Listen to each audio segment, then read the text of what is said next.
heck?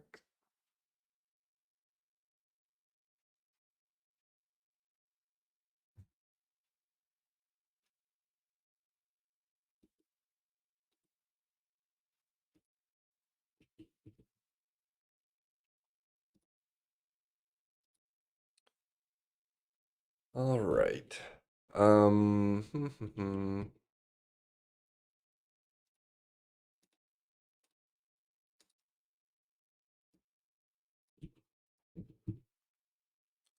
Whew.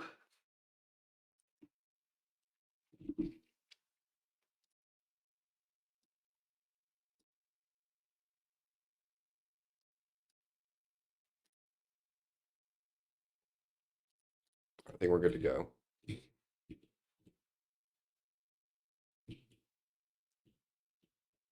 Except we need music.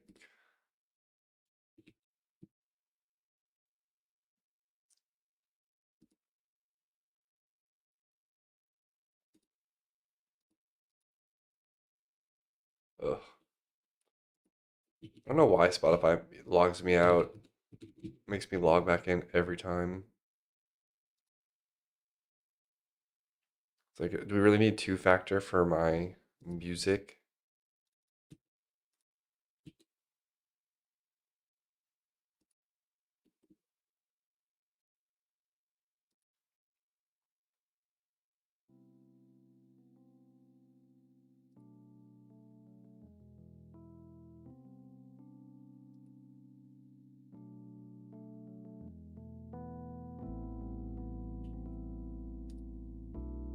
Okay, I think that's good.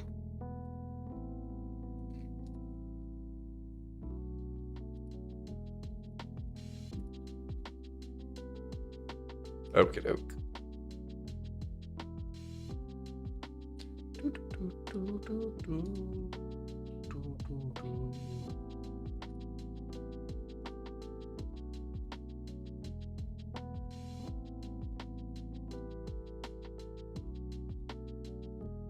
Okay, I don't know. All right. We are working on pet crafting today. How I have it set up is I have these pet genes. One of them is the skin, and then there's 4 pet traits that you'll get, and you can combine them, but you have to upgrade them to level 5 first, and then you can combine them together. That's the goal. What's up, TK? How's it going?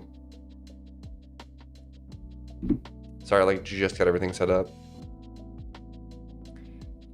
How are you doing today? Actually, let me get my coffee. It should be done now. I'll be right back.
All right, we're back.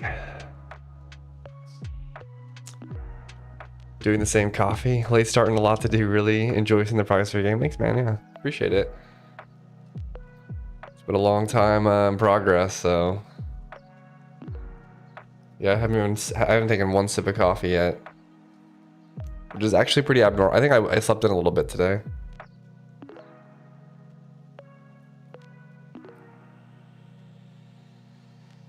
Which, if I sound really congested, that's why.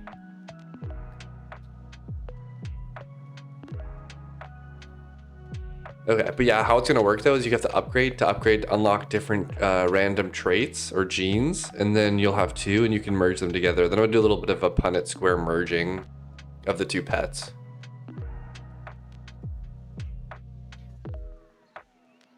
So that's kind of the plan right now. I already did all of the skins, all of like the resprites, which took a long time. Cause like you have to make like an animation for the red one. I have to make an animation for the pink one. So like the color of the pet is part of the gene sequence or whatever.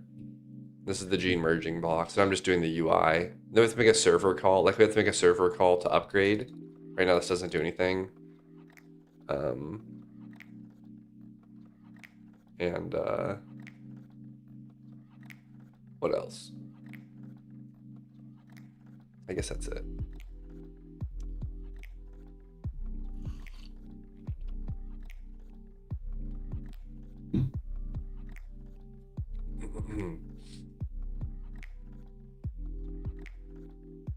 Let's see why this text isn't showing up. Oh, maybe because they haven't upgraded yet.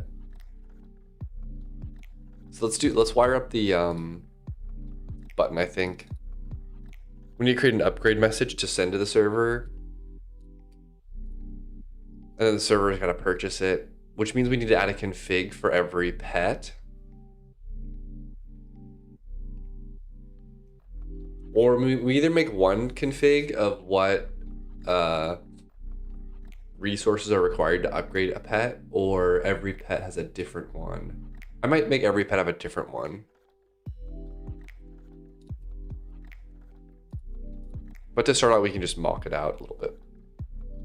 Art assets are not my forte, and I'm trying to learn. I get it. Did you make individual assets, or did you recolor programmatically? The problem with recoloring programmatically just locks you in like tech-wise, so I usually just recolor. I like manually recolor everything. Some things I redo programmatically, like hair colors, for example. I just send out a white sprite and then I just hue shift it, right? And I definitely could do like a white pet and then hue shift it. But that's not what I did here. Maybe that would have been a better approach. The problem is like, I made a whole new folder for pets.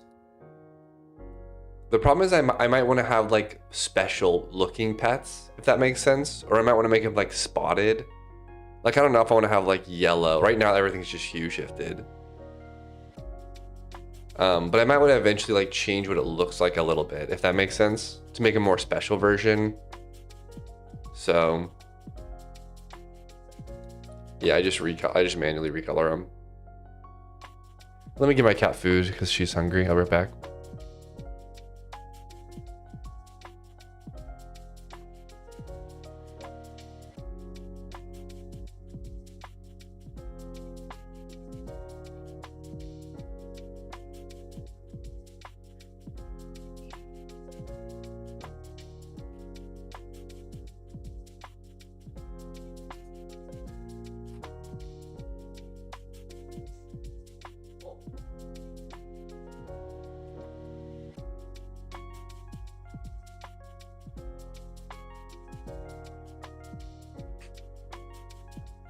But yeah, that's kind of how it works right now. It didn't take that long. It maybe took a day.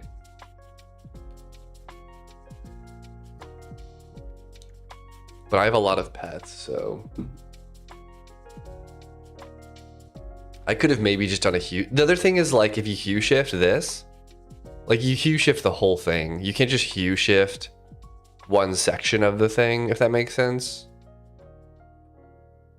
So you end up with this like monochrome thing. So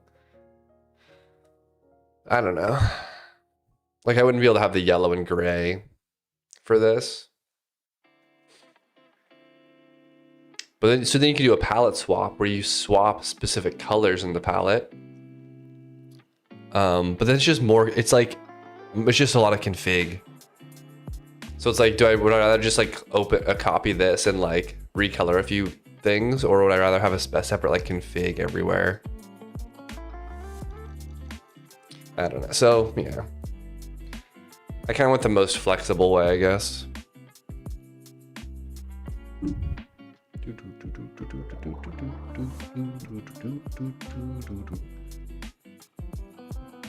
Okay.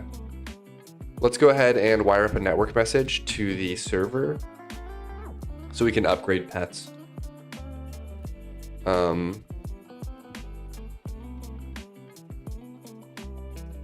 What's up, Vintage Gear Freak? How's it going?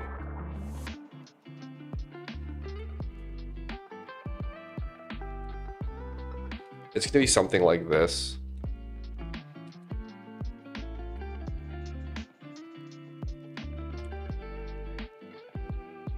What's up, Zed? How's it going?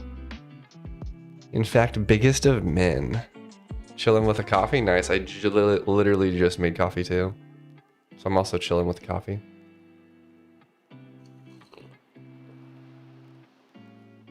Yeah, that's what's fun about programming is there are multiple ways to get to the same destination.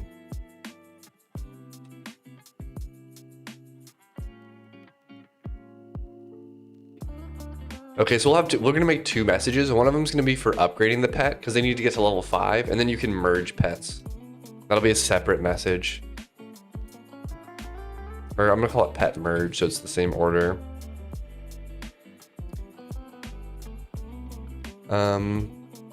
I don't quite know exactly what I'll need to be in here.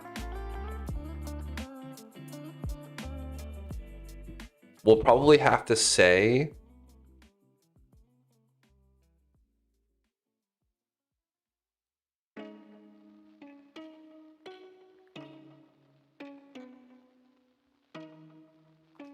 I'm just thinking. I either say let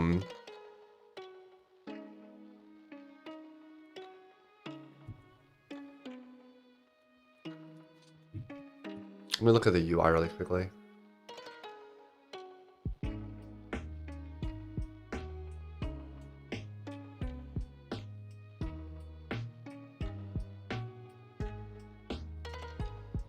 Oh, this is gonna be a full rebuild because I updated Proto, which is like a fundamental package. But the tricky part is you basically pick which pet you want to upgrade or merge, and you put them into these like local slots.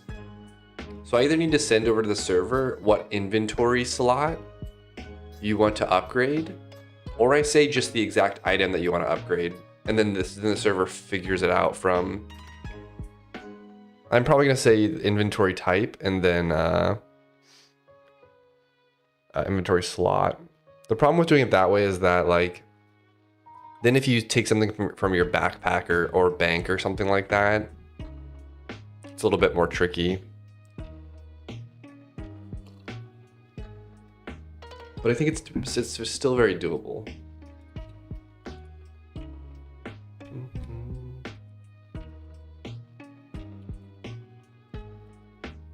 I definitely have a swap type, right?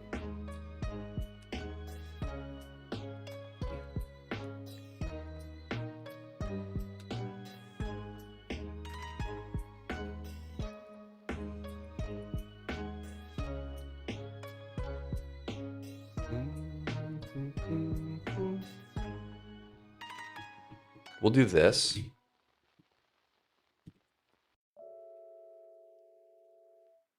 I almost need like a location, which maybe I should make that more generic.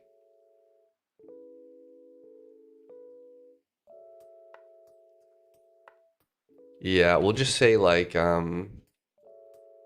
need to call it pet location.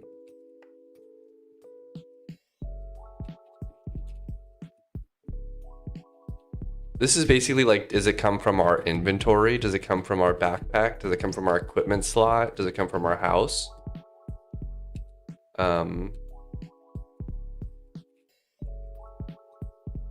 Swap type, let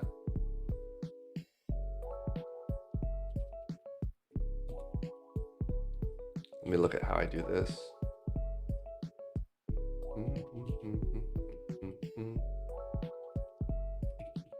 Yeah, I mean, this is a little bit overkill for what I need to do, which is just take it out of the inventory. But like, I think that this is eventually going to be flexibility that I need to have. Well, actually, will I ever let people take it out of just random like housing blocks? Yeah, I guess let's say you want to take it out of your pet yard or something.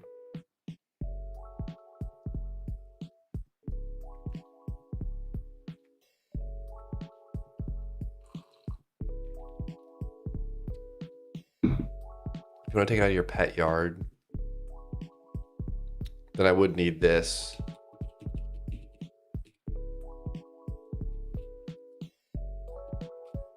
Actually, I wouldn't need from ID then, would I?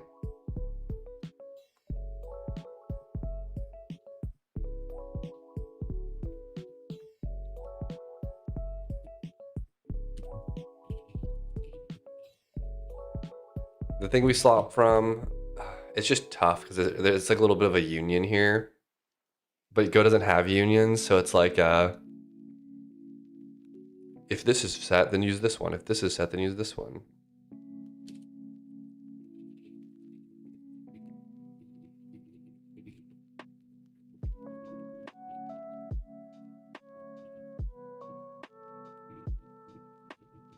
I don't know if I need from ID though.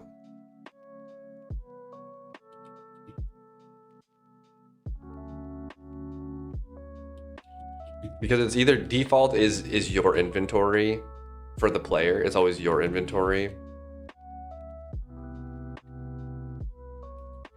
Backpack is going to be your backpack. Equipment is going to be your equipment. And then house is going to be captured by the housing block, you know?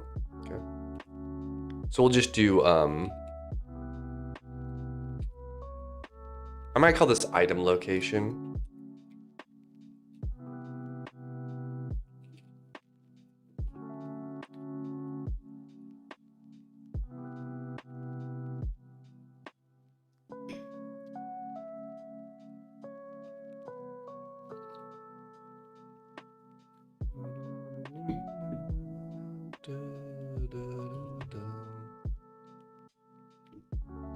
So I'm trying to think here of how this works.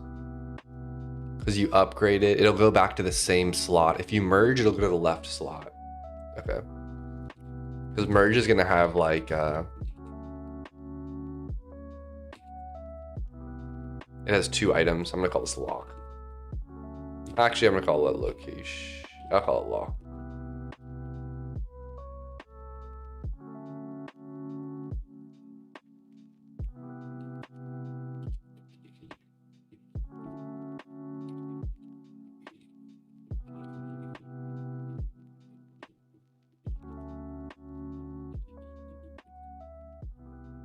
This is going to be swap type default.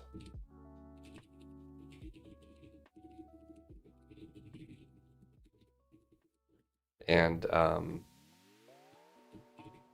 think that's all I need is from index, because we're not going to do a house location here.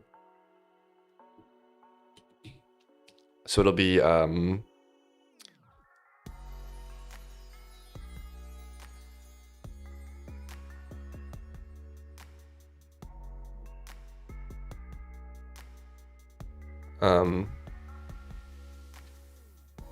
sorry, someone's outside the cat freaking out. Okay. We have a we pick a index, which is this. Yeah, the left slot we like have this widget thing, or is this a widget? Yeah, this is a widget that lets you pick an index. So then this will be what it is. Slot left dot index. This will be like, this is like what you're sending the upgrade for. Okay.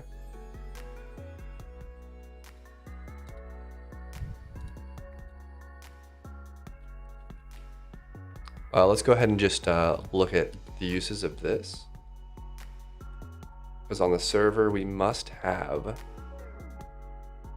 a handler. Oops.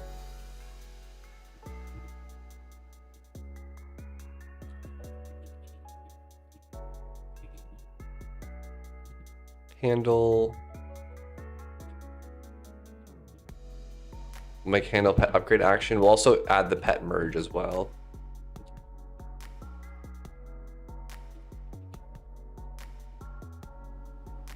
Okay.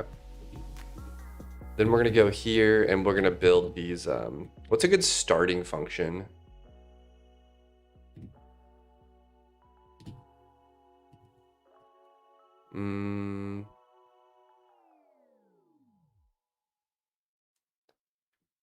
I guess it's probably similar to like a crafting one in terms of like what we need to read. I guess it doesn't matter though.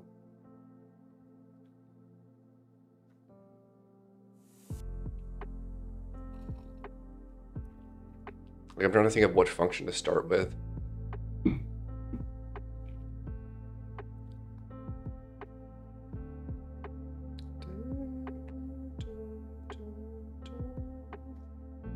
It's probably like, is it a housing interaction? Actually, interastrolate might be the good starting point. Skill tree action, trade request, we'll put it here. Oh, let me do it at the top of the trade section. Edit player action, what is this? Edit player.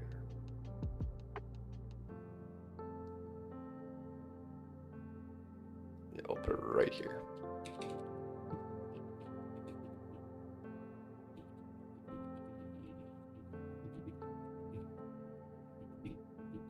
Pet merge, handle pet merge action.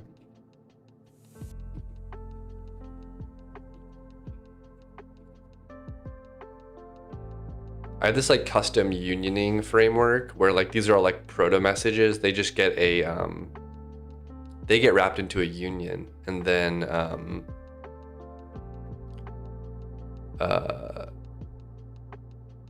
I have this function which pulls out the right one, basically.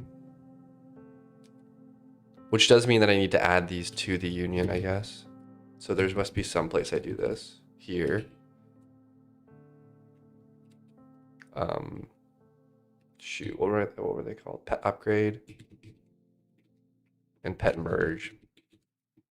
I just have a code generation phase that generates a unioning code for this. Just for the serialization side. It doesn't actually union it on like the runtime binary level, just for when it gets serialized.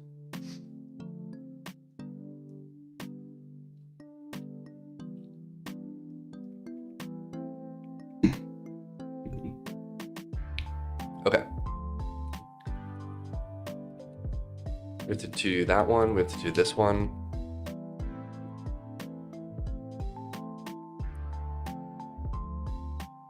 It should all be wired up though, I think. It's just a matter of reading the pet, finding the pet traits, the item pet traits, and then rolling a random level for it. Or rolling a random trait for it. Oh, what's up, Penguin Operator? How's it going?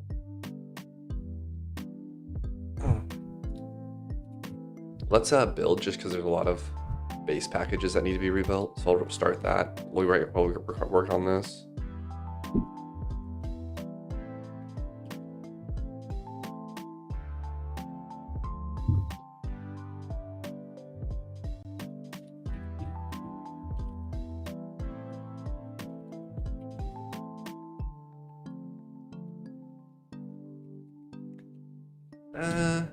Do I do this? Check to make sure they're in town.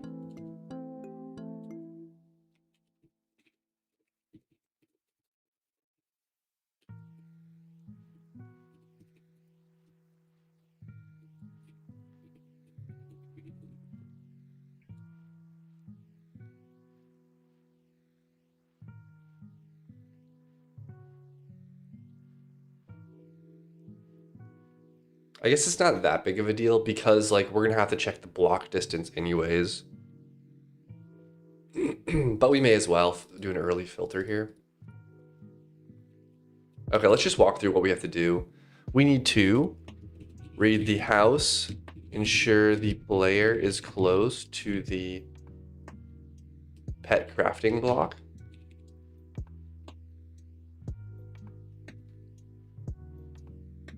And then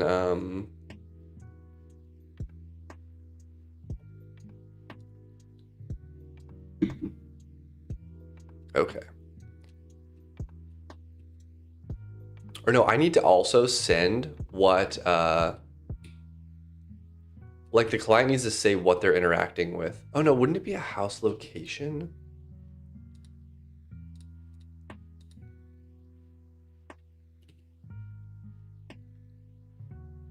In pet upgrade? I think I need to send that as well. Like what's the astrolabe one?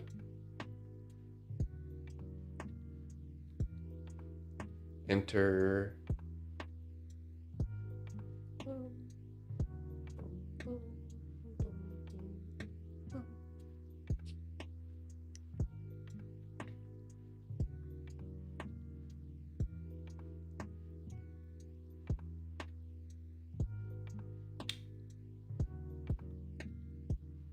It's weird I don't have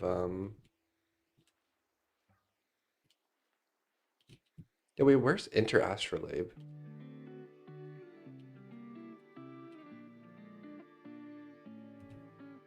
Yeah, okay. So we do need to send this as well. Actually, I'm gonna call this lock. Let's rename this one. I'm just gonna close this. Hold on. Okay. With pet location. I guess I haven't used this yet. So pet lock left, pet lock right.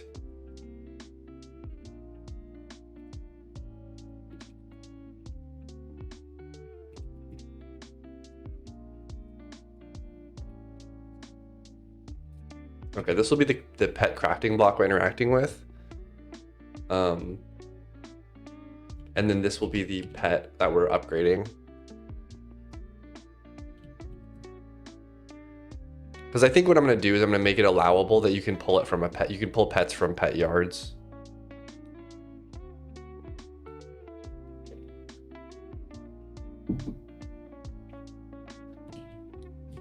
I think.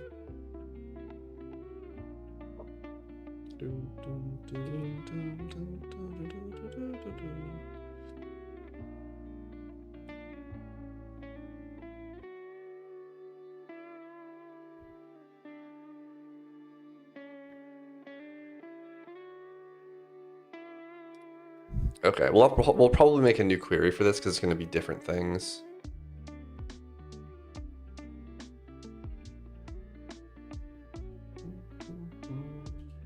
We'll make like a pet upgrade query. Yeah, let's do that. All right.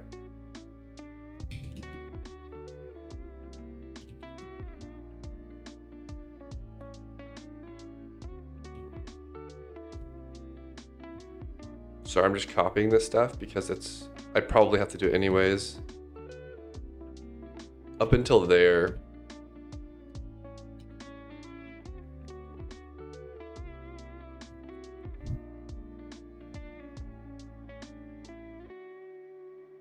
I wonder if this does it for me.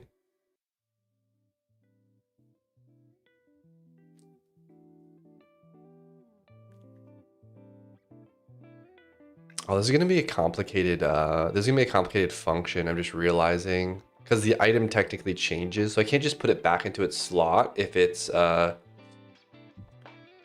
can't put it back directly into its slot if it's stacked more than one.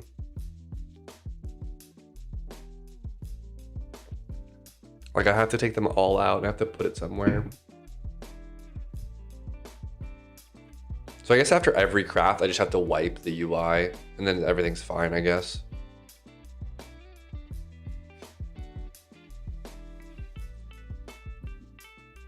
I think that works actually. Okay.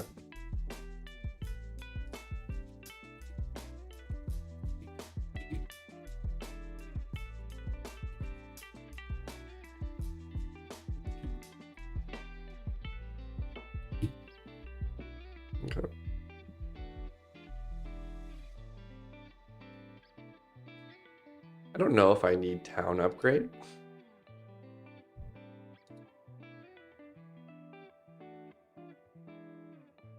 Yes, we have block.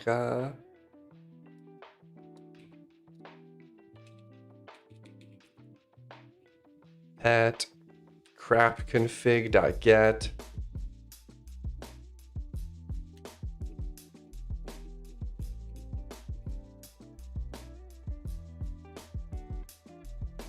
Or we basically just need to make, like, they've sent us a location, a housing location of what they're interacting with. We just need to make sure that it's the pet crafting one. Then we'll do a distance check. If they're too far, we'll just like, because they have to be next to it, so we just do a check there. And then we actually have to do the so this part's done now. What's left? I guess it's just do the upgrade.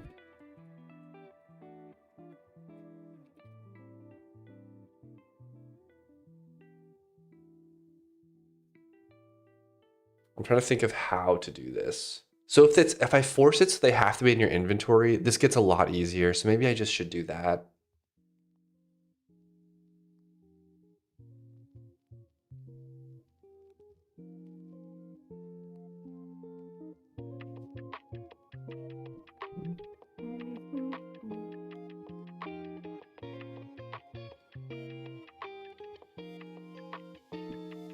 Well, I guess it only gets a little bit easier.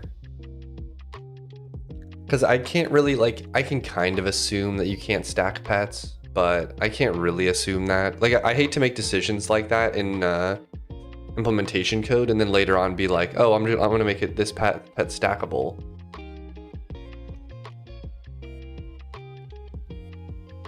Like, it's not that I can't make pets stackable. Like, I don't want to code it like I can't and then later on do it, because I can technically do it if I wanted to. Okay, so we'll have to do the pet upgrade. So this is gonna look something like take pet out of, yeah, they do stack in pet yard. That's what I was saying. That's why I was saying it's more complicated in the pet yard, because like if you take a pet out of a pet yard, upgrade it, then it becomes a different item. And I can't put it back in the same slot if it's stacked. So I have to find like a new destination slot, if that makes sense. So I have to take the pet out of the storage. Then I have to upgrade the pet. Then I have to place pet back into storage. But it's like, so what's this? Where do I put it? Well, like, what do I put it back into? Or do I force it to go into their inventory? I think I'm just gonna force it into inventory.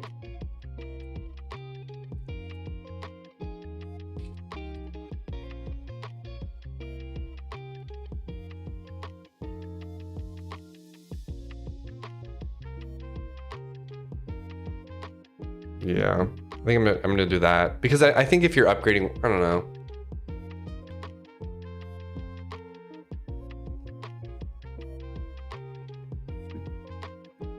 But I'm also now I'm wondering.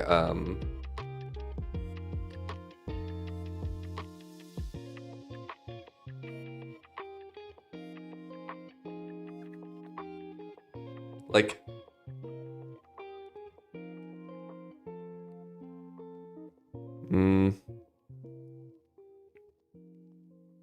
I'm wondering if it's better to lump this menu into the pet yard housing block.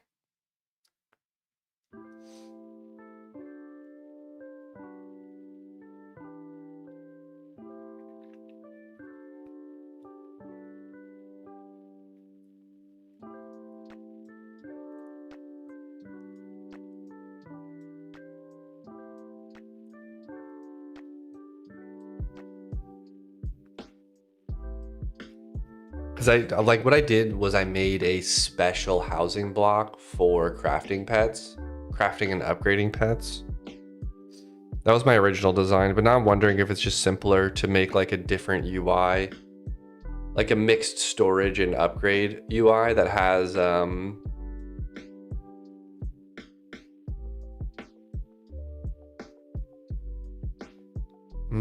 I don't know though. Once this builds, I'll look. Like once this finishes compiling everything. Okay. I have a hot reloader issue.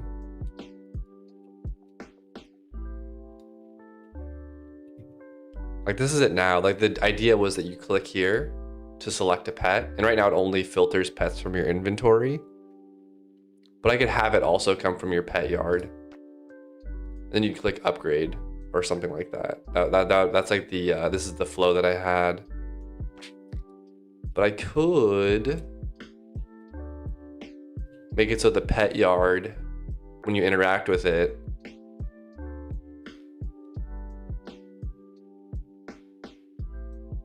it has these, and then it's just tough. There's just not a lot of room, I guess, if I want them to be this large. I could make the slots a little smaller, I guess.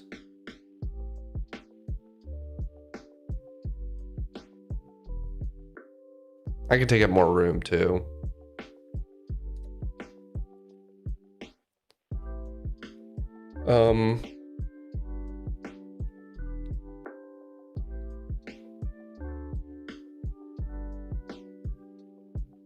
No, I think I'm gonna keep them separate.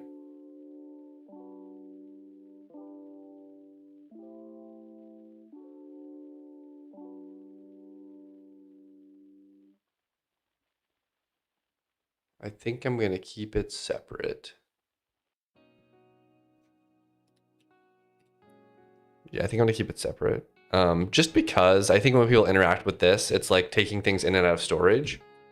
And I think what'll happen is you can just put this nearby it and you'll click this. I'm gonna change how this looks, but this was just a way to like select one from your thing.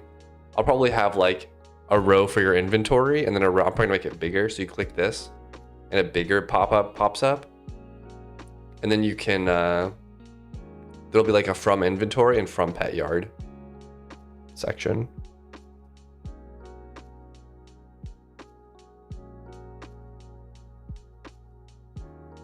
Or something like that. But I think for now, it'll just be the inventory. So then you pick what you want, you click this, and we need to take it out, upgrade it, and then we have to put it somewhere. So. Well, I wanted to see if I had new pets incubated.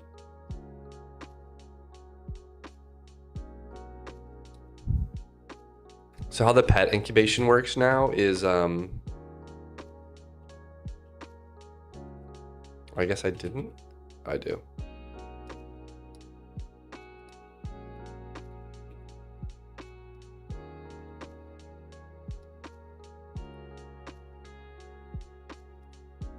How the pet incubation works now is whenever you incubate a pet and it finishes, you'll just get a random skin for that pet. It's like I got like the red skin there. And this guy has like a gray, this guy has like a gray coat.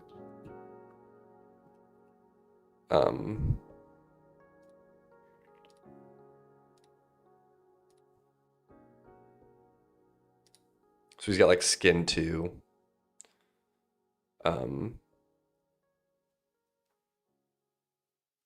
Yeah. Okay, let's do the upgrading part now.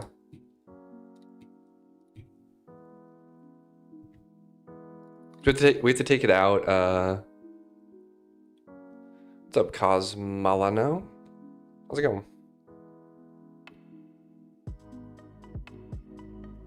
You like my name? Thank you.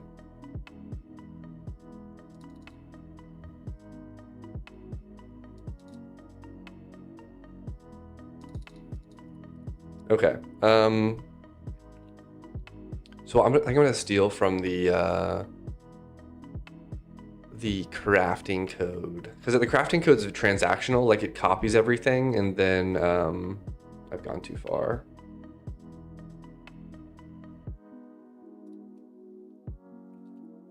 It clones everything, it does the work, and then if it is unable to move it, then it just rolls back the entire transaction, which is pretty handy.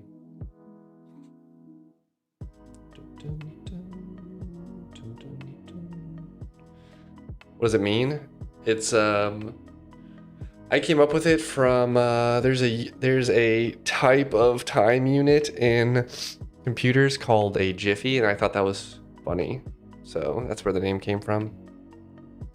Way back when. I can't remember exactly what a jiffy is. I think it's like every time a hardware system interrupt triggers or something like that. I'm trying to look it up. But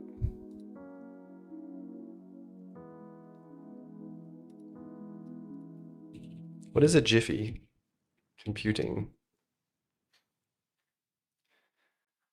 In computing, a jiffy is an informal unit of time that equals 1 tick of a system's internal clock interrupt. So yeah.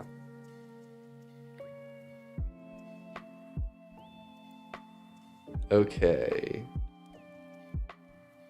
So we only need to take out, actually we do we need both storages?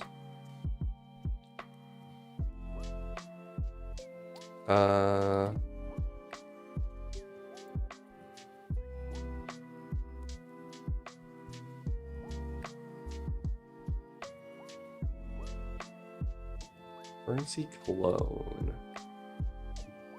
Oh, we do need to clone currency.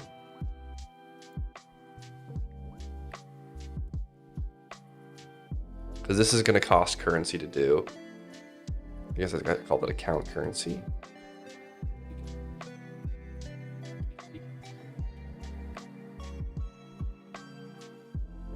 Thank you, Cardobez. Appreciate it, man.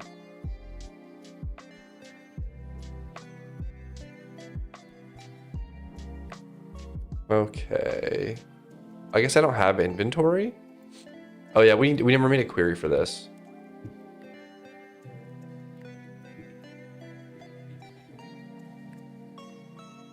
All right, let's do this.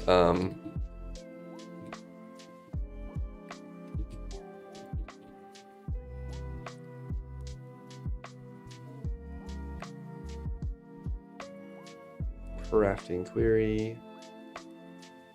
We just need inventory. Item stored at inventory.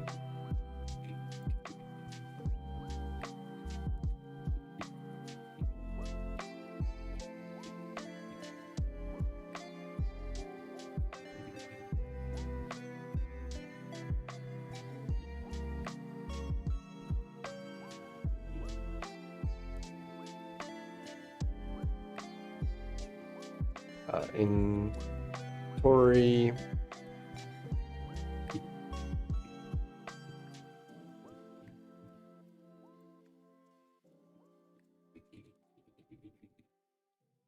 Okie doke.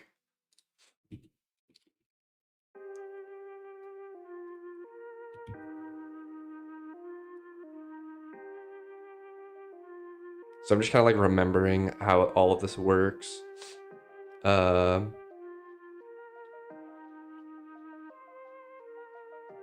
It's weird though, I guess I don't allow it to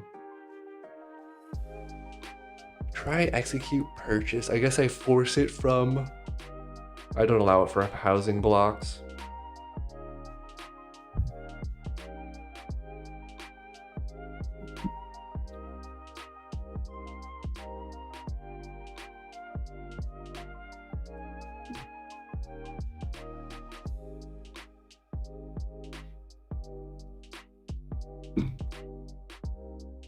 I'm trying to think of how would I do that? Also, what's SS2? Oh, backpack. I guess backpacks are large enough to where I could just do backpacks rather than taking it from housing blocks. Maybe that's what I'll end up doing.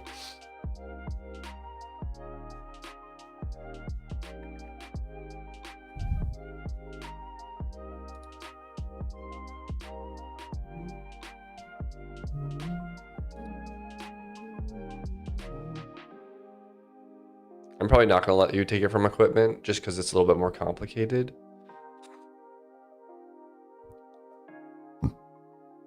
And not super useful, but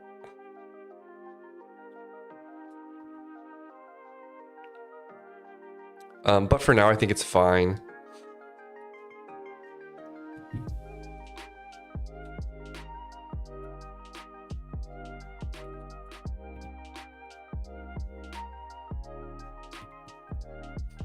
It's also funny because like there's only ever one pet. I guess no, you could have two pets. You could have one from one side and one from another for the merging, but not for the upgrading side. So yeah. So we'll probably end up also adding a backpack to this. It might be in item store.backpack. Is that a thing? Yes.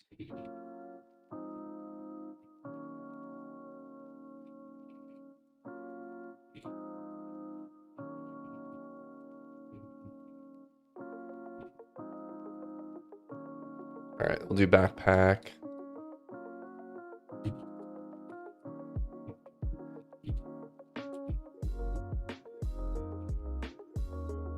Okie doke. All right, that's that.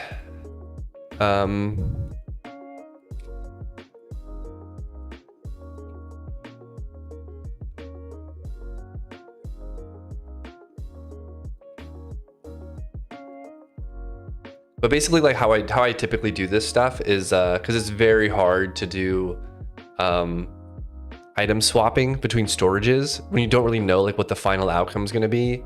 So I basically clone everything. These are all just cloning the source values, and then I do all the work. And if any of them fail, I just fail early and I don't write the final value. So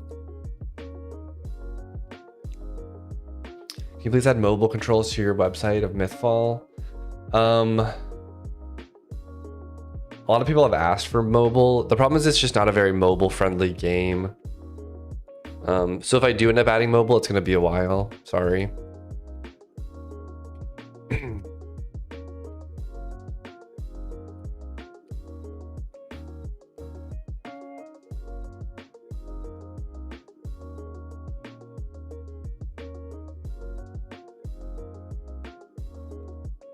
I think the final writing is going to be like this, though. We'll basically have set an output item that we want to write, and then we will just write it to every available thing.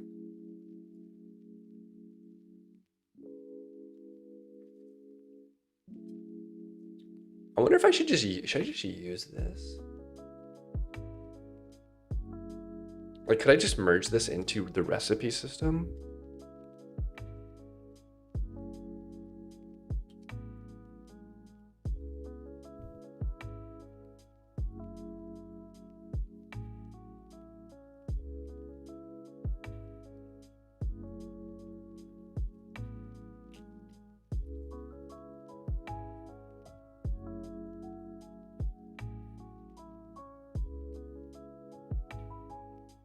The problem is it's not,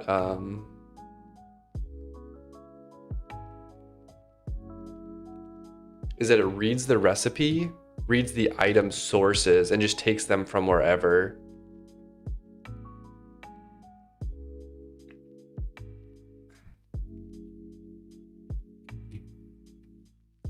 Wait, but how does it know? How does it get the items? Try to execute purchase. Oh, it just goes through all the storagers and finds them. I wonder if that's just better.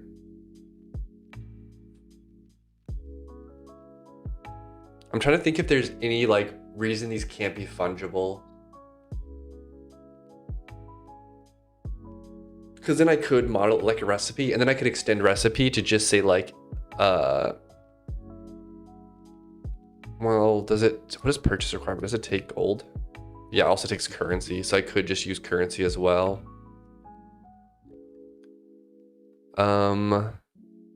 So I'm trying to think of how this is going to work and how this is going to work for item enchanting as well. So it's just kind of a big decision. Not a huge decision, but I'd rather avoid duplicating a bunch of code if I don't have to.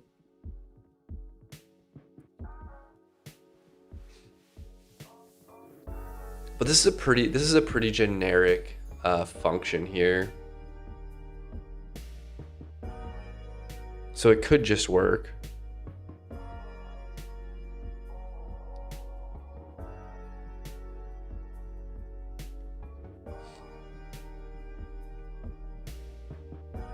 like how I modeled this, the new feature that I'm adding, was I said that like, oh, the player wants to upgrade like this, their backpack inventory slot 2 or something like that. So then the server just like looks at that slot, finds the item, and then upgrades that one. However, if I did it this way, I could just say the client would tell the server, hey, the player wants to upgrade their like this crab pet, and then the server would look through all of their inventories, storagers, to find the crab pet that matches, and then it would upgrade that. So the only weird part that could happen is in the UI you could pick, I guess it just depends on how filtered it is. In the UI you could have a duplicate, one that's in like one that's in your backpack and one that's in your inventory. But I guess people don't, I guess you don't care. I don't know.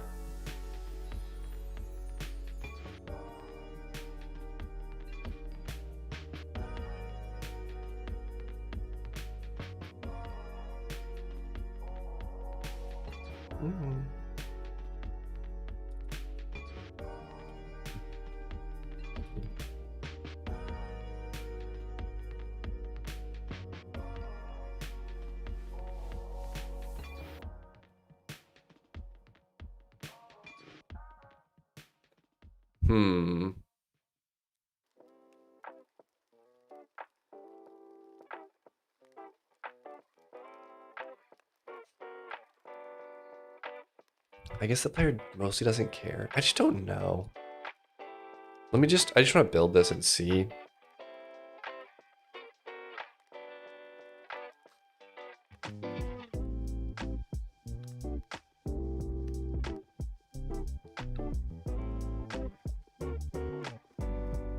Because everything about the item is encoded into the item, so they aren't fungible. So it's not like it's not like that's gonna mess up your thing. It's just that like this item is the same as this item, but you don't really you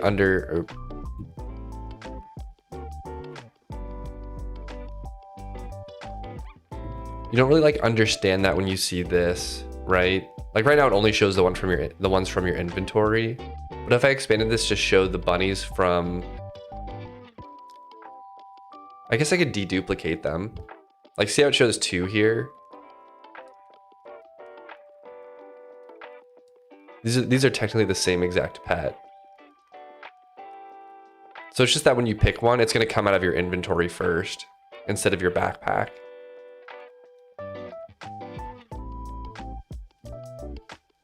I just wonder if that's okay. I'm just trying to think of like, will that feel okay?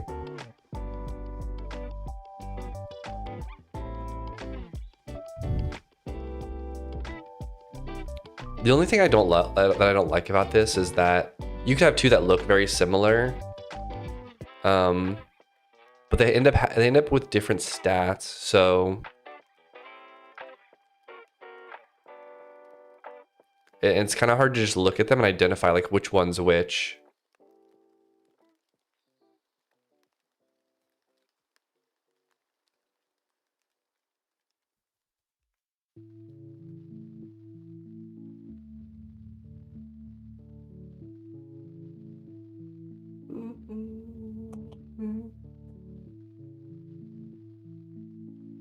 I don't know.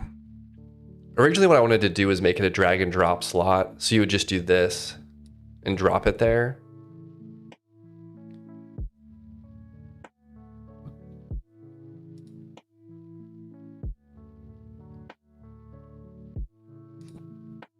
This does work well though. Obviously the UI needs to change to show that it's a button and not just a slot.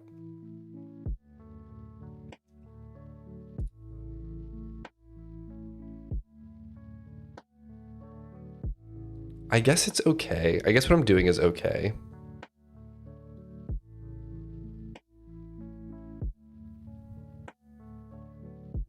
Okay, let's say I upgraded this one. Well, it would just upgrade whatever the first one it found is. And then you click again, you'd see 2 and you'd be like, oh, which one's the level 2 one? And you click that one.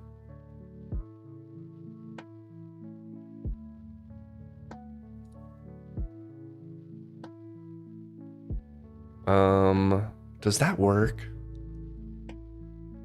So then let's say you merge pets. I guess it would you'd end up with an empty section in your inventory, and that's where everything will always go every time you craft a pet.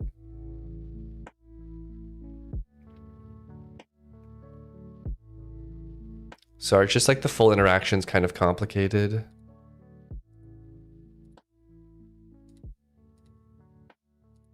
Also, this could end up being very large. Let's see here.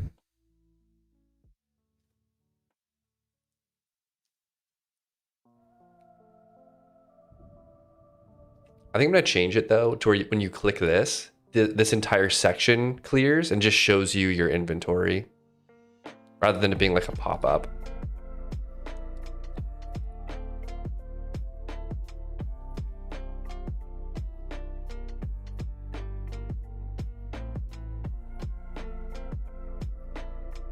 Then I'd probably just deduplicate pets. I think that just works. It's hard to like, it's hard to guess at how this stuff is gonna feel though. And it sucks to build something out and then be like, this feels terrible. Or not that it feels terrible, but it might feel unintuitive. I'm just worried that it's gonna be like, I'm gonna be clicking this one and like not really knowing where it's coming from.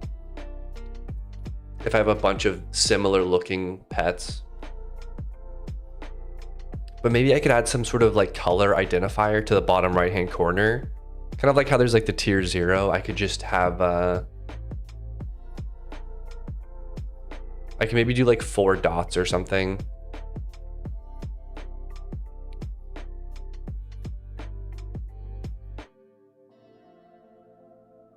I don't know.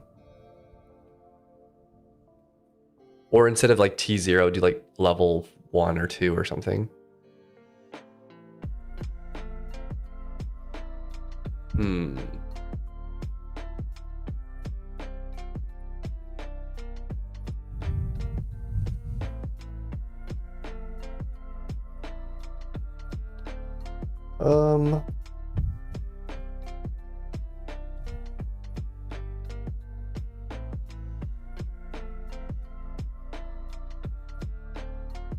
I think I'm gonna go with the recipe model, and then I'm just gonna add a field to the recipe that says like add enchantment or something like that.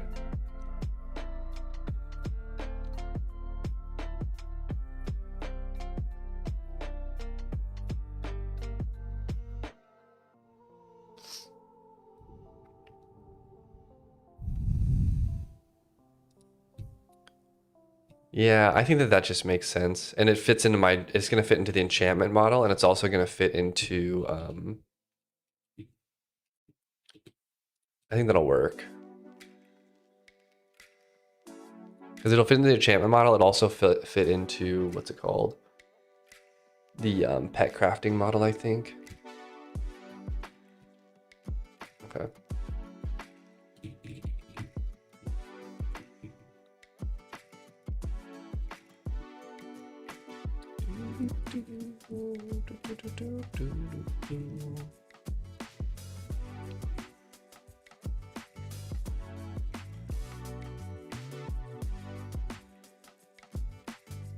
What is this used for?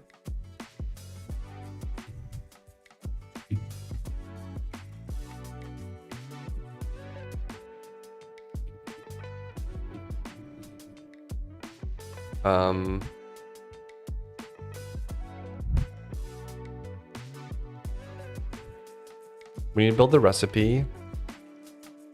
I don't think I need a shop config though.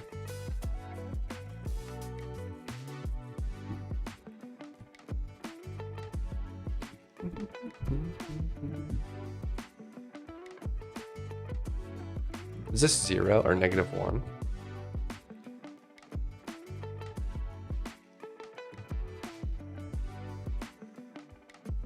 I'm just gonna do this. Okay. So we will have to change the recipe struct, which is in craft.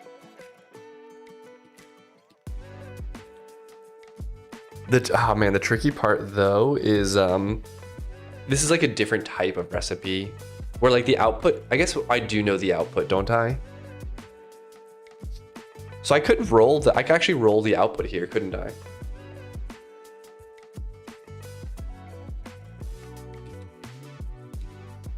Like I could do this.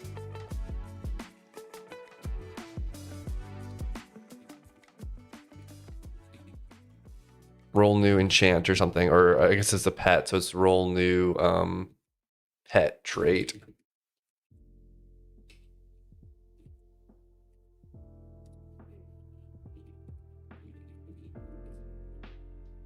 I might just make it a modifier method.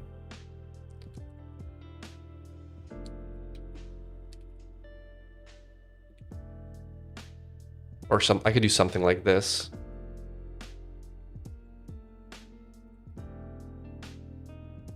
I might just do like get upgrade rest. I don't know if I'd do that. Because what I'll have to do, I'll have to put the upgrade cost inside of the item config.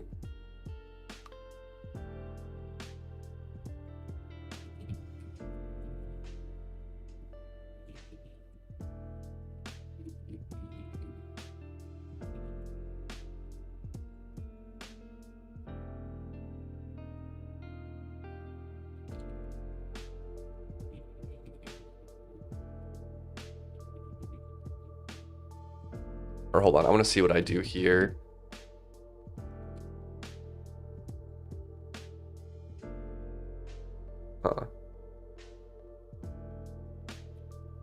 I don't know.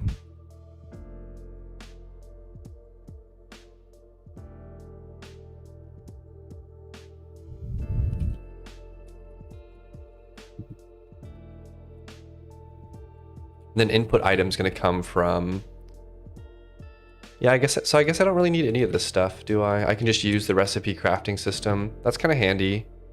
All that said though, I do need to change this action. So this is going to have the block location because we need to check to make sure we're close enough to the housing block. But then instead of pet location, I'm going to put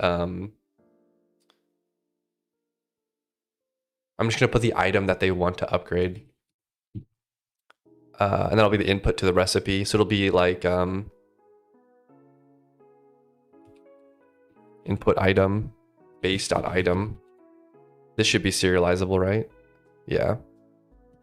Oh yeah, this is definitely serializable. So it's just action dot input item.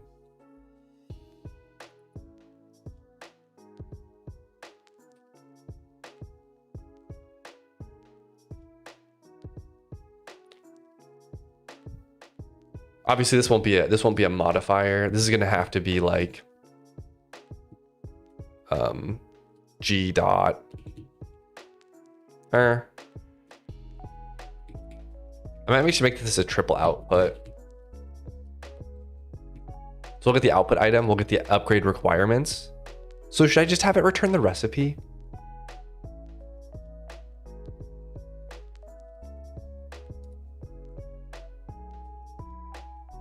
So it's roll pet upgrade recipe.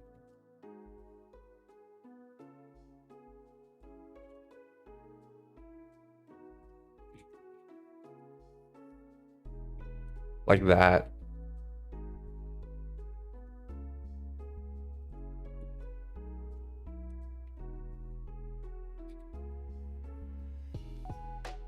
This is going to be craft.recipe and a bool.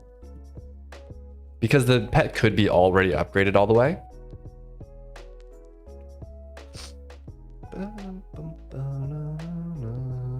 I think this works though, because the recipe is just a like temporary recipe that's going to get used to do the actual crafting.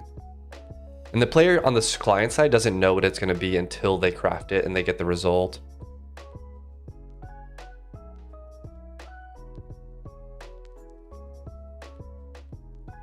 And the output actually is the same thing, isn't it? Like I think for the, or, sorry, I mean for the merging function, it's gonna be the same exact thing. It's just gonna be, we roll an output item, we roll a recipe that gives us an output item because we can roll that based off the 2 input items, and the input's just going to be all of the stuff. So the input's going to be the 2 pets and then whatever crafting material I require. I thought I just copied craft.recipe.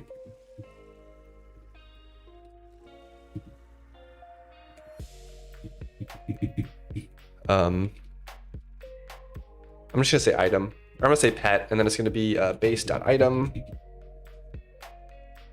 And then we'll have to do a lot of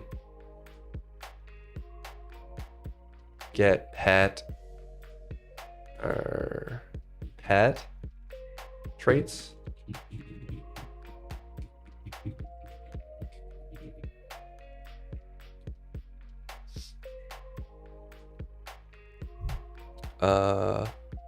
Yeah, I think we can close that. Let me start making another cup of coffee. I'll be right back, and then we'll keep coding this. Give me 1 second.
All right, sorry about that.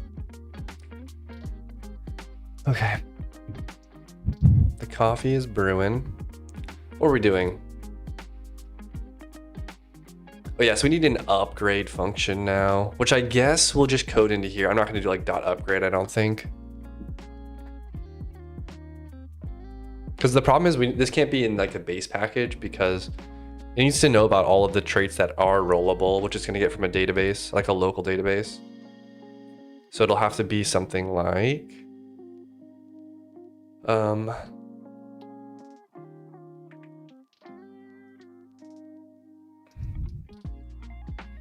I'm trying to think of all the checks I need to do. One is I need to check to make sure that we haven't already rolled all of the traits.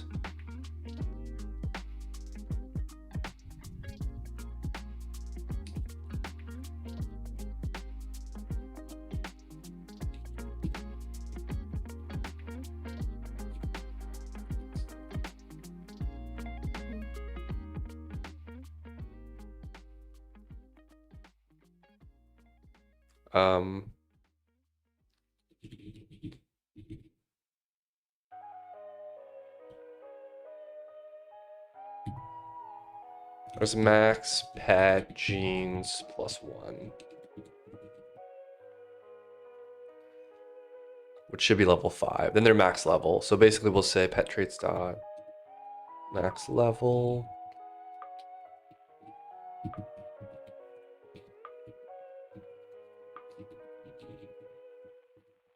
So if we're already max level, then you obviously can't upgrade.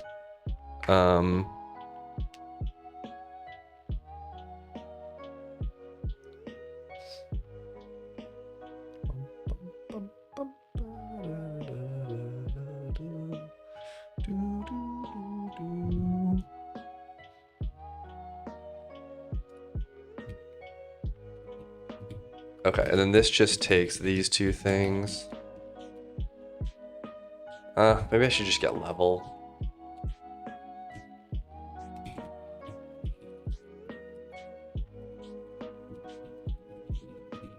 I'm just gonna do this way, I think. And then we're just gonna do,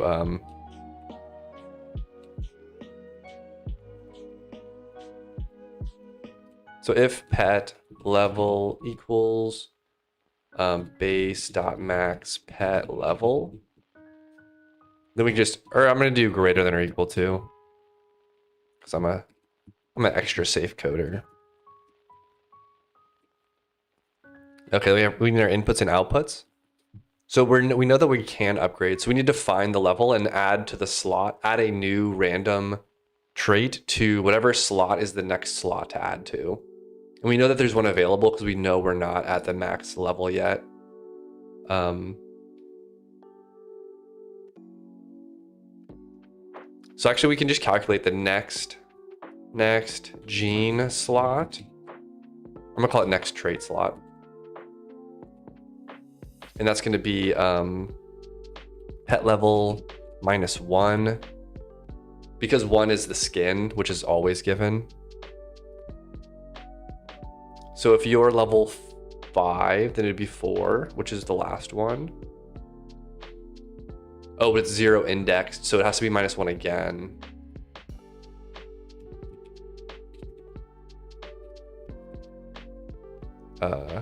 To remove skin slot. I'll just leave that note to myself because that's going to be confusing to me. Okay. And if you're level 4, then you'd want to be indexing on... Wait a second, hold on. Let's say you're level 1.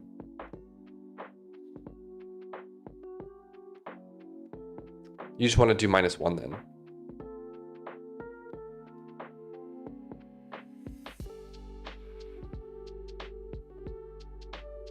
Yeah, I don't know why I wrote this in.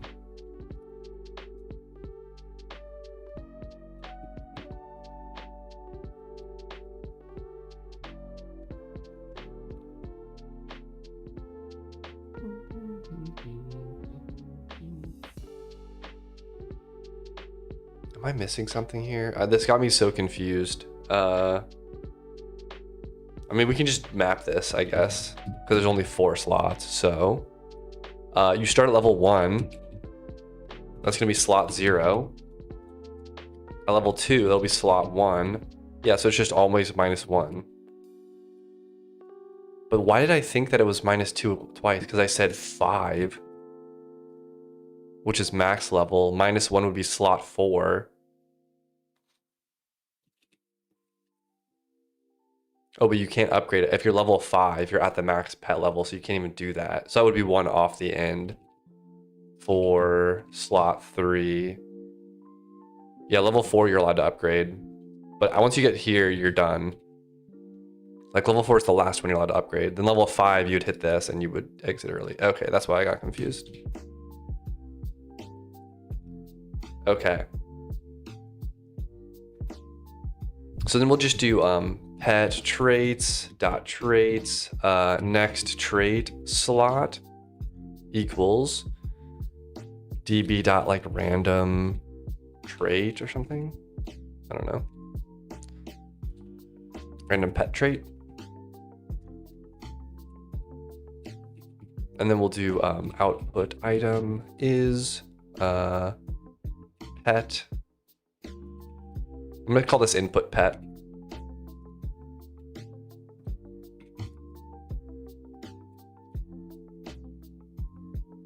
I mean, do I need to check to make sure this is actually a pet?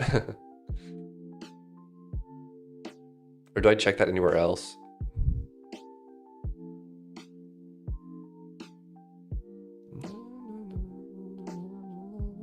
I guess I don't. So we need to check that it's a pet. So we'll do it's db.get item. If not okay, return false.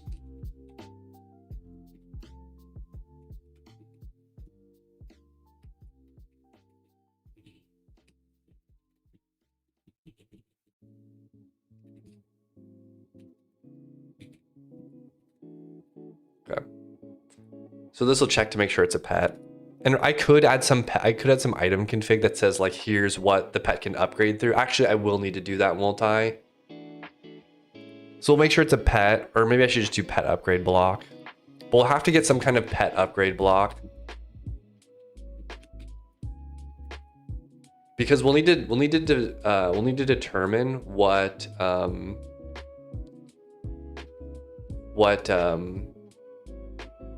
wait a second, doesn't this take? Oh, purchase requirement.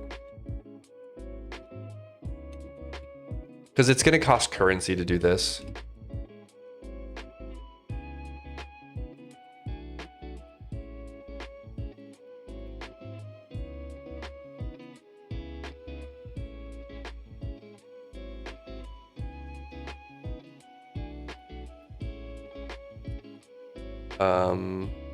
Pet traits. Okay, buddy, I'll see ya. Traits equals, I'm gonna say new traits.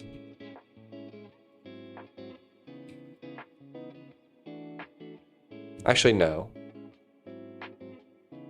Hold on a second. I don't need to do this because pet traits is already a clone. Then we'll remask it to mask. So basically we pull the pet traits object out, we roll a random new one and put it into the next trait slot that needs to be leveled up, and then we remask it, set it on the output item, and that becomes this. And then we have purchase requirement. I don't know what the type is here. It is just craft.purchase requirement.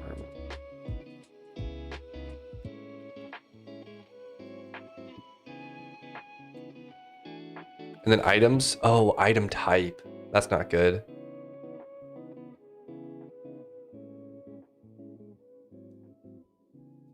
I did not catch that. Um,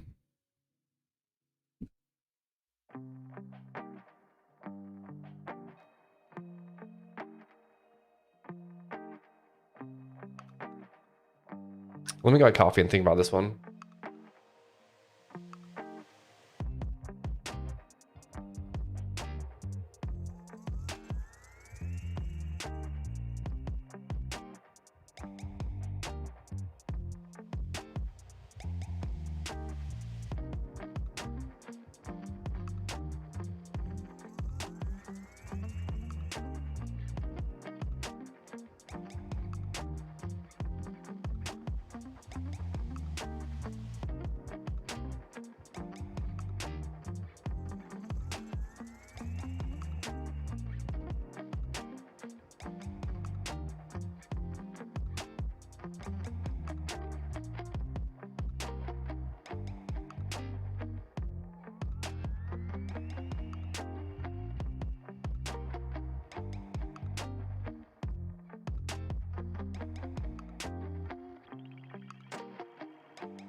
All right.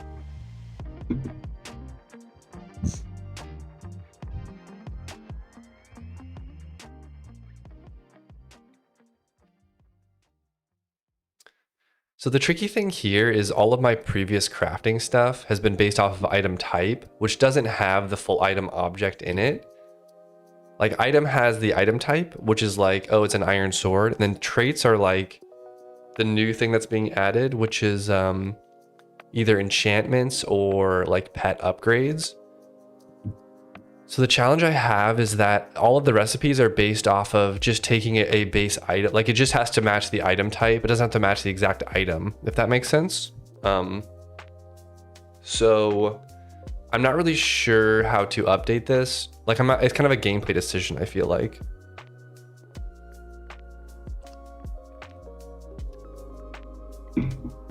Like one option is I could say some recipes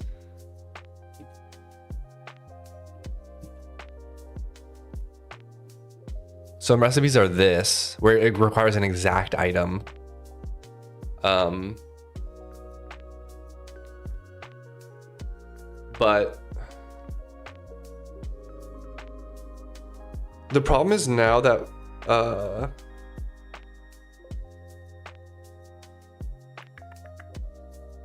and we could match against exact items. Or I could make this items only, I could just make it this, that, right? Like that's one option as well. It's just that like, do I want to allow people to craft, to use their enchanted items as an input to other recipes? Then they would just lose the enchantments.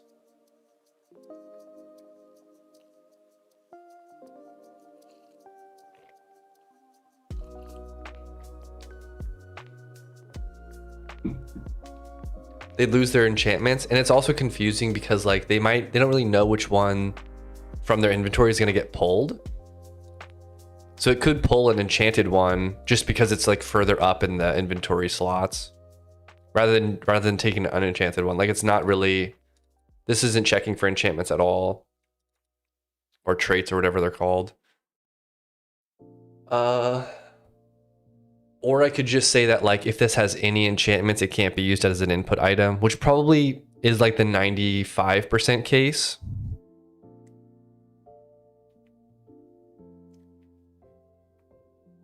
I just say that like, oh, if an item is enchanted, you just cannot If an item is enchanted, you can't craft with it unless it matches the exact item.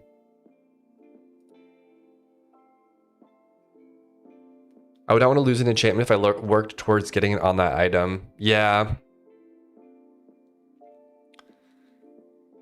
Yeah, like, I think that if it was clear what was happening, I think it would be fine, unless it carries to the next, yeah. But I can't really, like, it's hard to do that with the typical recipes, because, like, most recipes are, like, 2 iron bars gets you an iron sword, you know? But then there's some recipes which are, like, an iron sword and a, like, a scorpion tail gets you the scorpion sword or something, you know what I mean? Like, some of them take a sword as an input. So if I add an enchantment to the iron sword that goes with the scorpion tail, then it, like, as soon as you add that enchantment, it becomes an uncraftable resource, if that makes sense. So there's this weird thing that's going to happen though, that where, like, once you enchant an item, you can't craft with it anymore. You just have to sell it if you want to get rid of it. Or I could make it so you can unenchant stuff.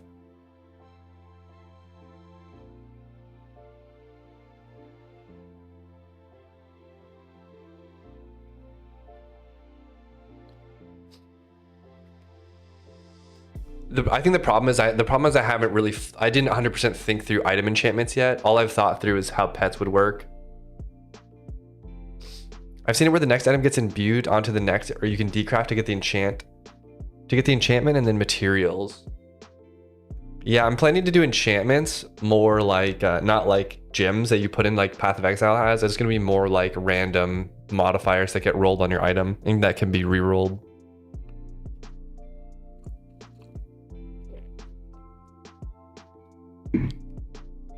I don't know if it's, I don't really play gacha games, but it's like that sort of type of thing, I think. I think it's going to be like that. I think this, I just hate to, I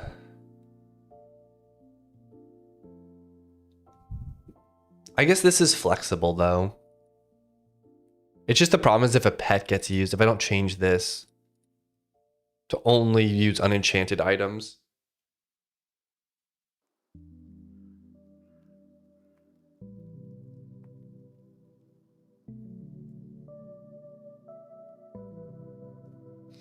Oh, this is gonna be a big change.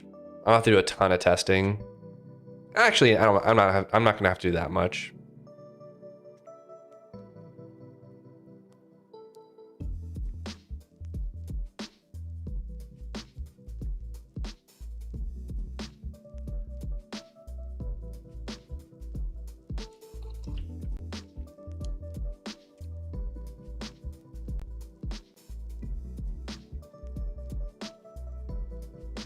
I think I can always change how this works though.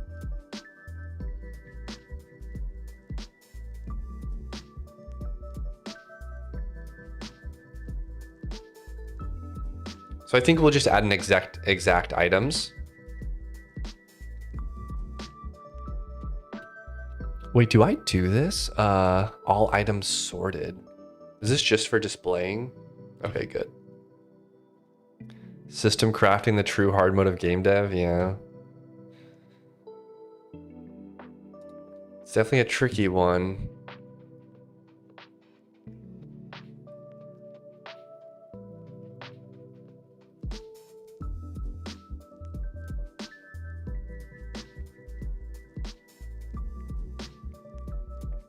Luckily, all of my code for crafting is like 2 functions. Because I think this just calls through, right? Oh no, I have an extra one. I guess I have 3 functions.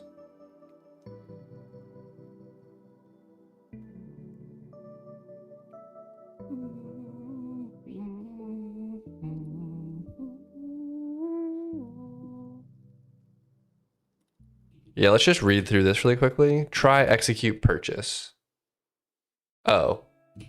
Well, what does this one do? Oh, okay. Okay, so I guess all of it just goes into this. It's only one function then.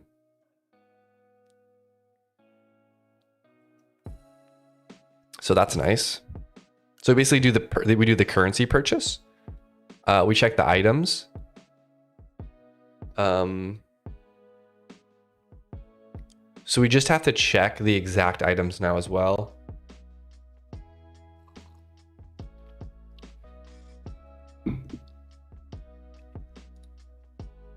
I mean, I guess I could just make it.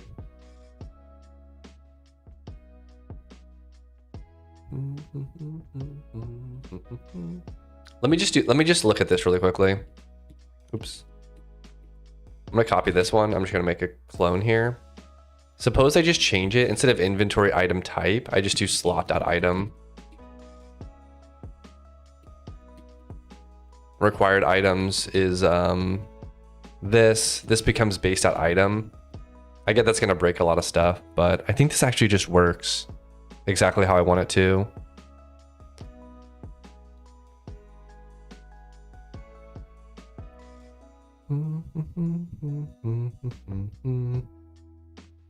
So then you just can't craft with enchanted items. And I think most items aren't going to be enchantable. And I think if I add a way to unenchant items in the enchantment altar, then I think that works. I'm gonna have to think about it more though, but I think that this meshes up a little bit better with what I would want. So we'll go in this direction because I'm not adding item enchantments just yet. So there's still room to change it.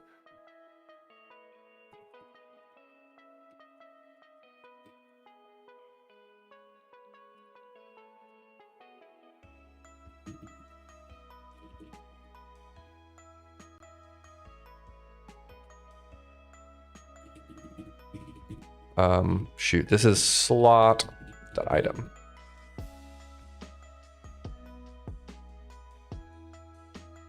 Yeah, I mean, I guess this works. Originally, I wrote it this way with item types because I knew I was going to add enchantments later, and it was like, oh, I'll just make it so that it checks the item type, and then you can use any item, even if it's enchanted. But I think that's actually worse, just because I think it's going to be so confusing to lose an item that's enchanted when there's one that's not enchanted next to it. So.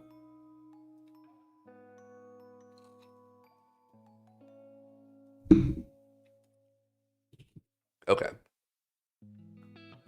Crafting requirements.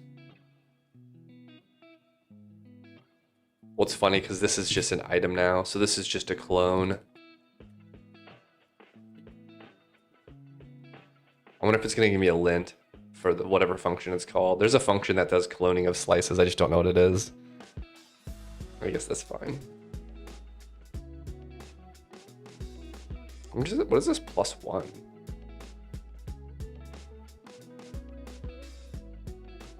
Oh. I see. We can't do a clone here actually.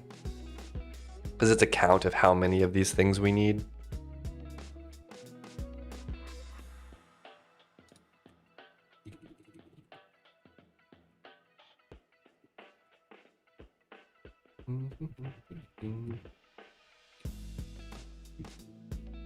So it'll be an item.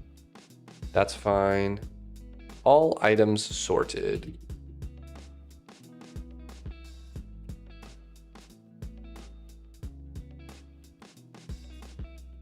Maybe we can just do this and that's fine. Okay, sorted.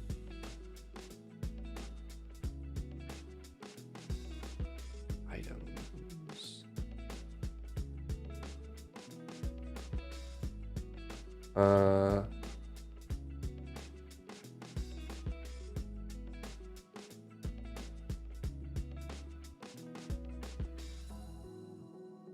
No, item.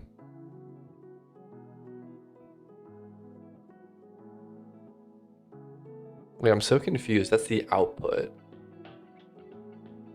Yeah, so this is this. Then we got item here. Okay, actually, I get it now. And it's k.type. Oh, can I not sort? I can't sort now though because it's a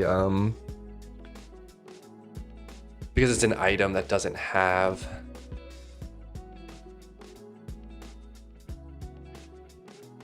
Let me just see here what we can do. What's k.type? And then we have sorted iter, which is item types. I mean, does this work? 2 item. Well, it's gonna lose any enchanted properties.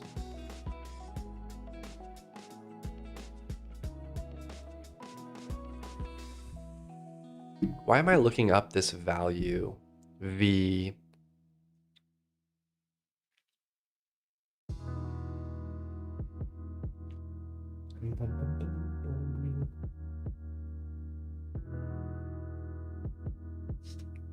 I think that actually, I think that I can't do it this way. I think I have to change it to not do an item type. It's got to show the full item, just with the direction that I'm going with this.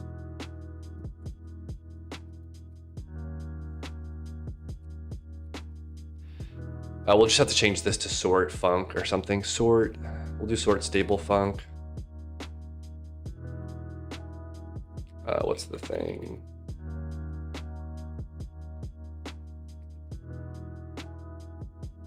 And then this is going to be base.item. I think we just do, what's it like? There's a package. Is it called CMP? Less? Yeah. A.type, B.type. We can just sort by this. Wait, doesn't this return?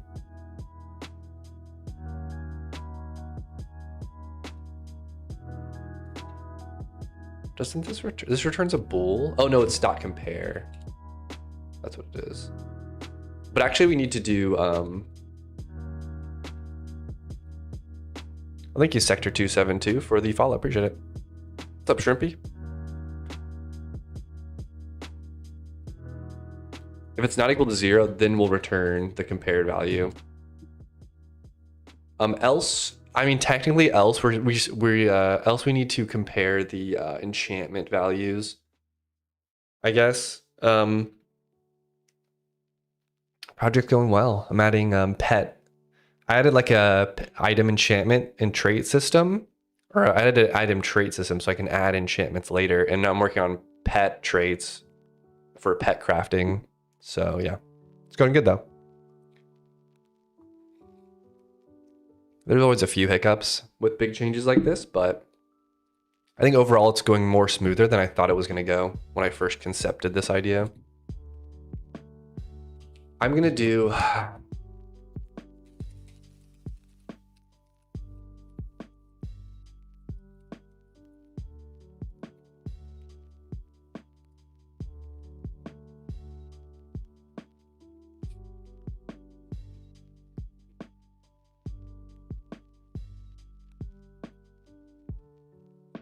I'm just gonna do this for now, and then eventually I'm gonna sort by enchantments as well. Just because. This is gonna break a few things, we'll have to fix those. It's gonna be on the UI side though. Actually, we can just look for them now, I guess.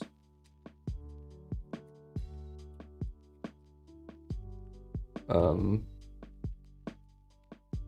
on, it's just a little sketchy calling it item because I use that word a lot.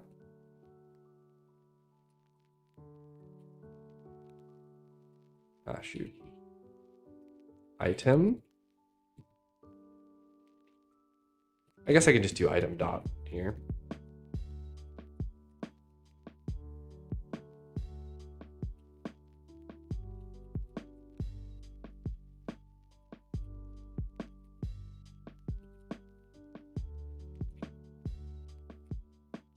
There we go.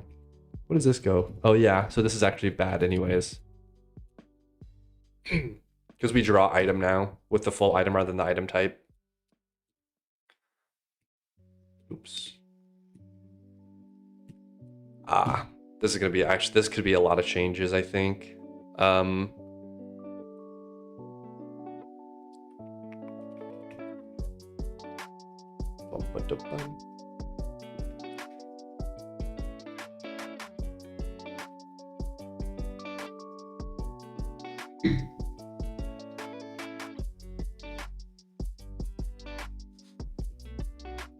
I just have to go back through the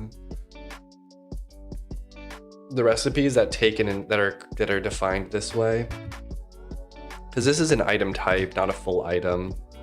So I can do this.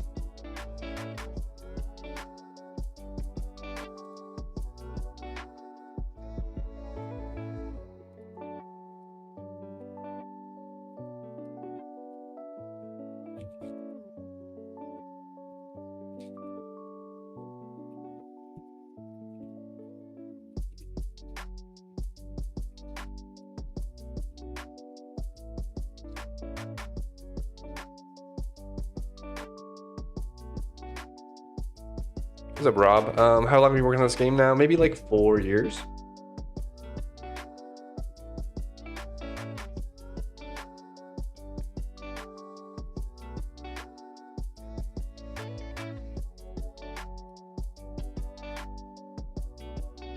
Four years or so.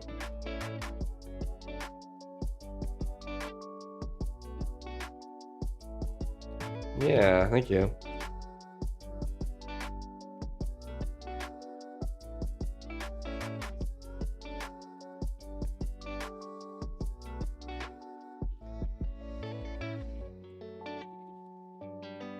I can't help but feel like this is I'm going the wrong direction. Oops.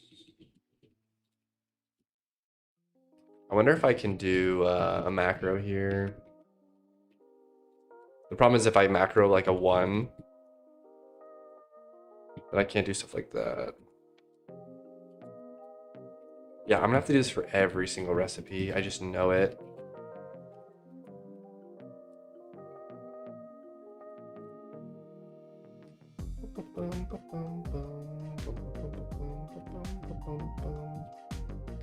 What other games have been your inspiration? Realm of the Mad God, obviously, and Archvale, and games like Enter the Gungeon, like bullet hells like that. And then I grew up playing a lot of RuneScape, so there's obviously or not that it's my game's not very similar to RuneScape, but some of the systems are kind of like that. Can we get some gameplay? You can play the game at mythfall.com if you want. Right now I'm in the middle of like a big change though, so it's gonna take a while before I can show a build. Just because of, you know, I'm just having to do a lot of refactoring for this, because I'm adding item enchantments, so I'm having like I redefined the item object. So. Okay, this is what I wanted to get to.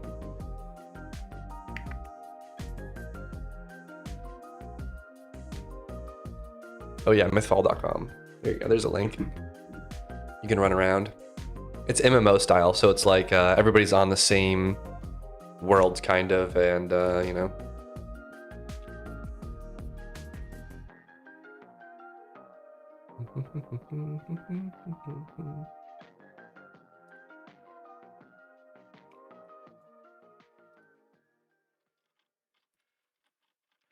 How do I want to do this?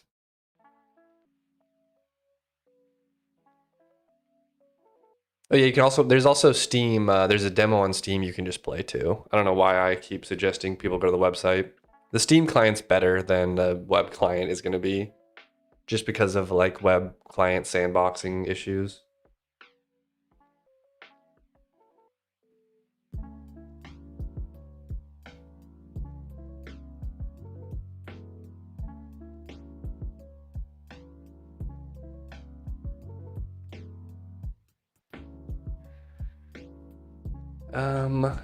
So one option is I could make a function that takes in this map and just converts an item type to an item. I might just do that. Because that's just a little bit simpler.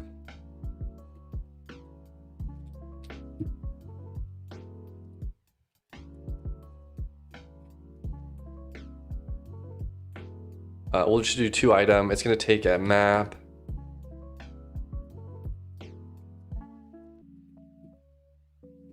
It's going to return this. This is my config package. So it's like, this is where I define, like normally people would use YAML or something, but welcome back. M2, I'm just call this ret.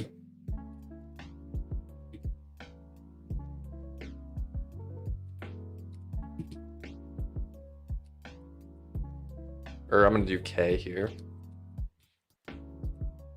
Ret K equals MK.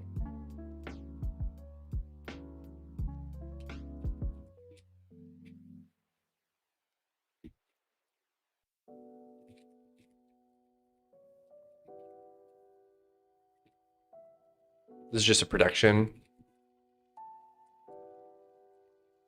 Basically, we don't want to like squash an old one. I don't want to add an addition here. So I'm just going to, I always want to set it to the value, and then if it already exists in the map, I'm just going to panic so I can find it. Okay, let's do a macro here. I'm going to look for item. Oops. All right, hold on. I know you can't give the exact number. What's kind of cost server for you MMO? How many players are on one server? Is Steam providing it or third parties? So Steam doesn't provide, they won't provide, I don't think they'll provide game server hosting. So I use a hosting provider for that. I just host a VPS.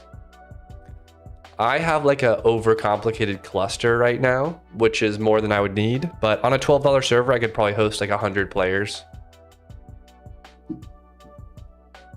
So.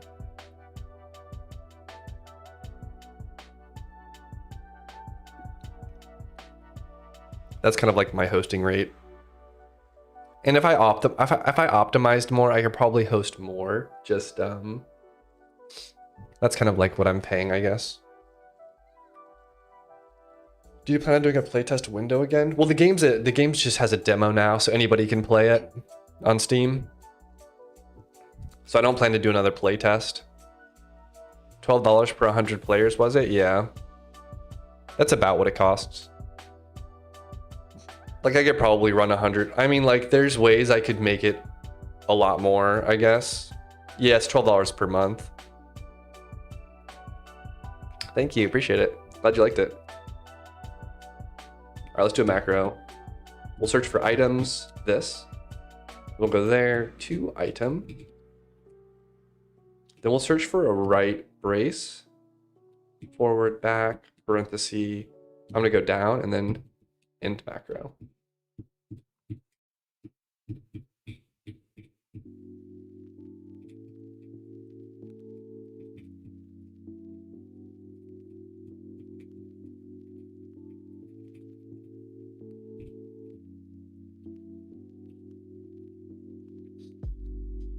Yeah, it's per month. I have a few, like, because I set up like Grafana and I set up like, I have a separate server for the database and like stuff like that. So like those add up a little bit. I think my database server is like, I pay $6 for, so maybe $18 for those two. Then I have a dev server that I pay $6 a month for. So I probably pay like $30 a month total for this project. But little things like that add up, I guess.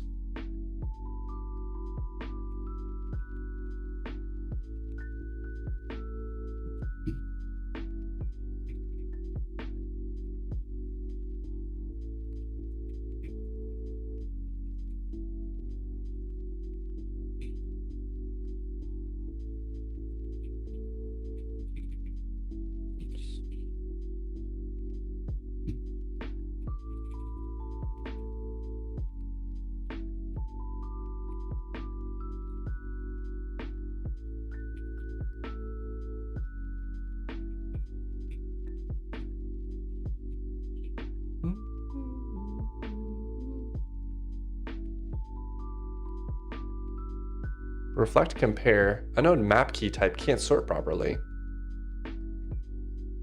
I don't like that.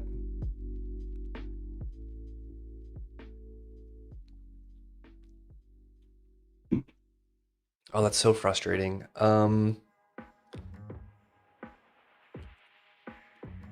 It's because I changed this crafting requirements. Hold on.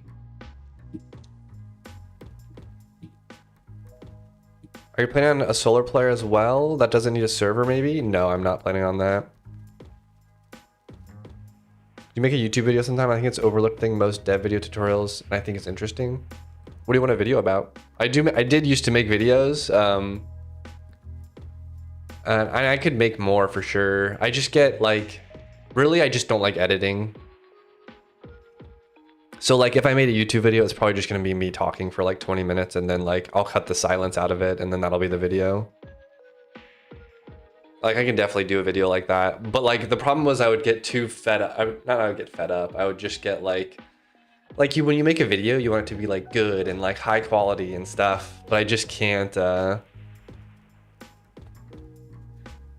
So the context for that comment was about server costs, etc. Yeah, I gotcha. Yeah, and I probably should make more YouTube videos. It's just what ends up happening is it just takes time, you know? So it's like a whole day. It takes me like probably like a whole day to make a YouTube video. So it's like one less day of working, I guess. But I really should.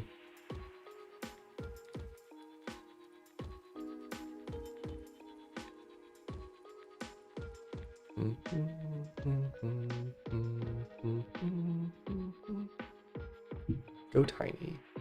It's weird that this is actually I'm just curious, where is this an error at? Surdy Marshall.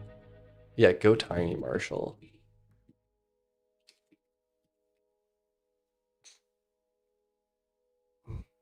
Same limit for every development content creator, hence why most deemed incomplete. Yeah. The problem is if I make a video that's like high quality and like I do animations and all that stuff, it usually does pretty well, or it does better, I guess. And then if I just do one of me talking randomly about some random thing, it ends up not really, like people end up just not wanting to watch it, which I totally understand because it just ends up being a ramble. So,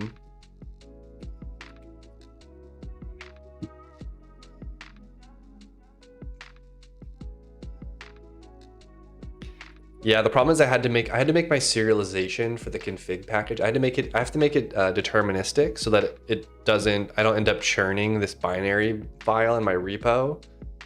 So it has to sort maps. The problem is now the map is a struct, not a integer, so it's harder to sort.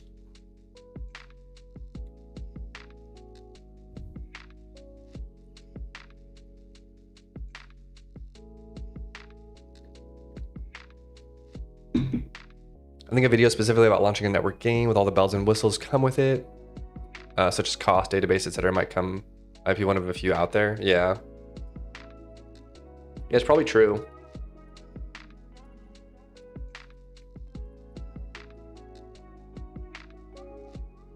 What's up, Tara? How's it going? Glasgow?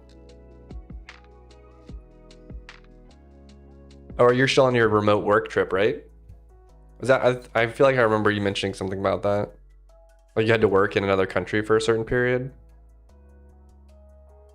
How's Glasgow? And delivering clients, like what do they need to have? What's on the server to stop people from cracking and cheating and stuff? Yeah, I mean, it is very involved. I do have an interesting system that I use, which I think is unique. So I thought about making a video about that eventually. Kind of something like that. Nice, nice.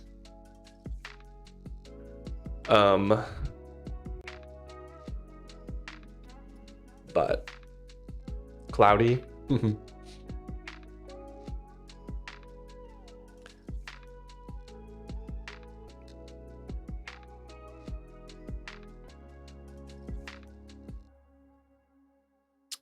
Oh, I might use AI for this actually.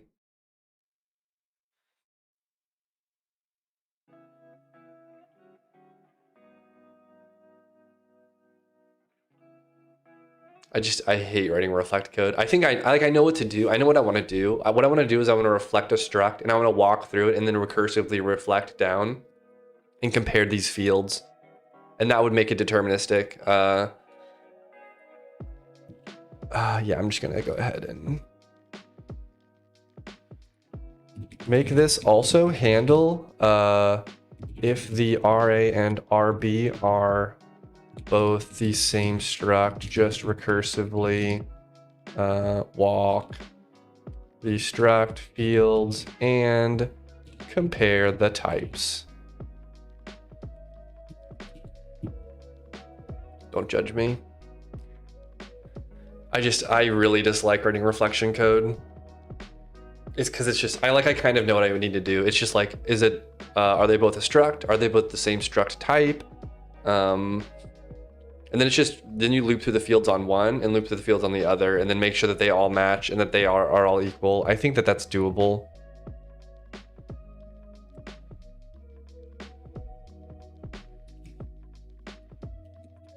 This is what it gave me. Reflect that struct, kind struct, types are equal. Then you walk through the field, reflect, compare on the field. Perfect. I don't like that syntax though. Perfect. All right.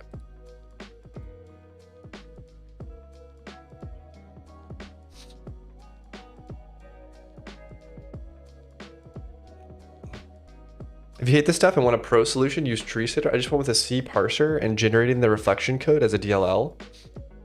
Wait, I'm a little familiar with tree sitter, but not super familiar. I thought it was like a AST analyzer.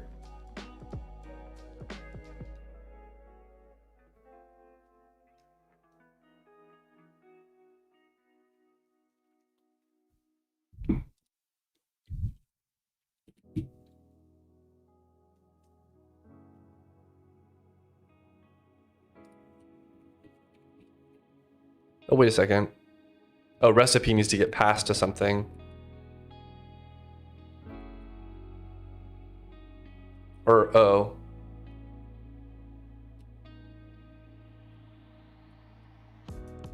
Wait a second. We went on that whole tangent just because of this. So we need to do,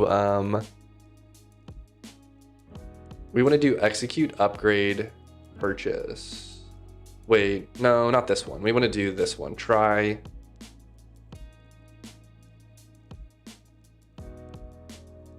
No. There's one that's takes this. Sorry, there's one that takes a recipe.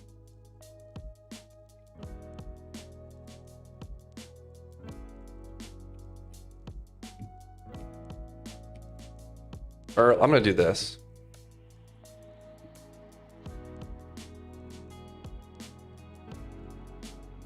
Roll pet upgrade recipe. Wait, where am I?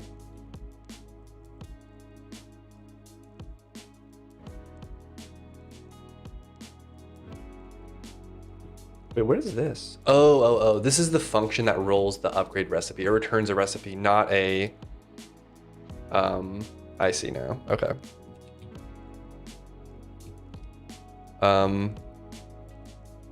Sorry, I just got a little confused there.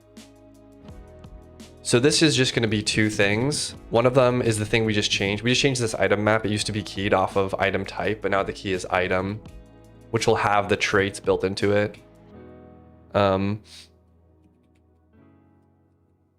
So this, I'm just gonna say like, honor, rec, gold. That was weird. What's up, Toasty? How's it going?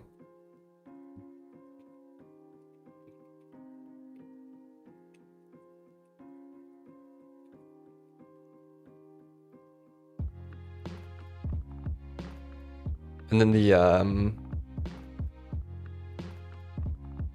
input pet 1. These are gonna be uint 64s. This is gonna have to come from a config. I just don't have the config wired up yet. Let me return the recipe. You don't know? Yeah, it's going well for me. I'm once I get this function added, this random pet trait function, which will be pretty easy to add actually, then I'll show you what I've been working on, which is pretty cool stuff, I think. So I'm excited about it. Nope. I wanted to go to DB, gene,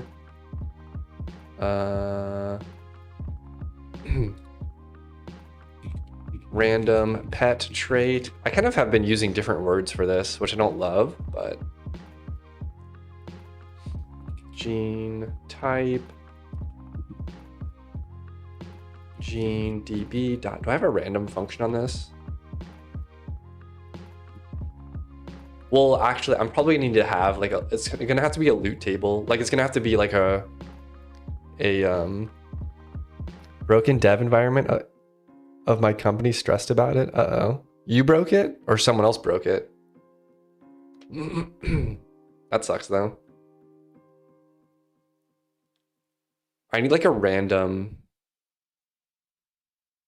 or I guess I know the indices, don't I? Yeah, I'm not gonna, well, gene config. Yeah, this depends on, I broke it. Oh, dang. That sucks. I'm sorry to hear that.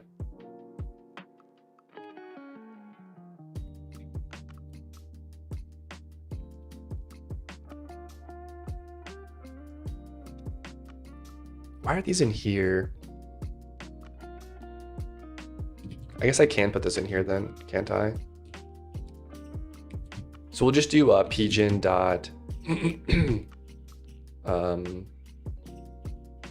index? No, it's not index. It's, what's it called? Range. Gene, or I can just do this, I think.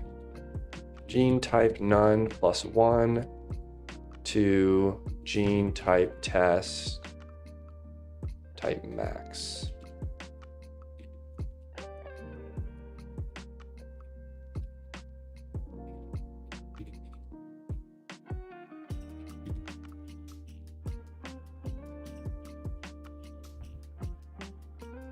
Oh, sorry, it's base dot.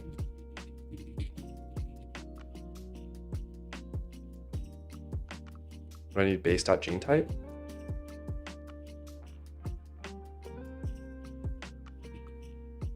Okay, yeah, I guess I needed to clarify which one it was. What's up, Roger? How's it going?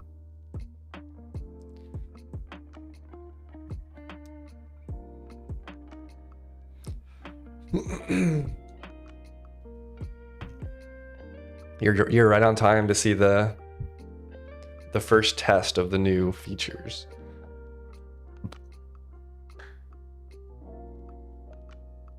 Once this builds.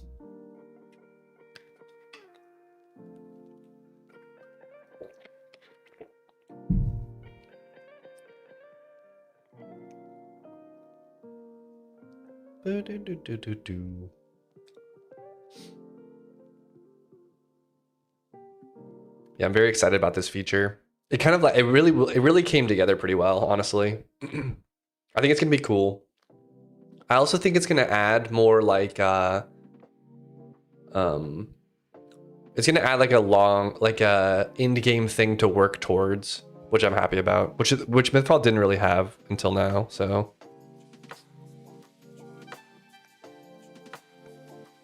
Golden Kappa train incoming.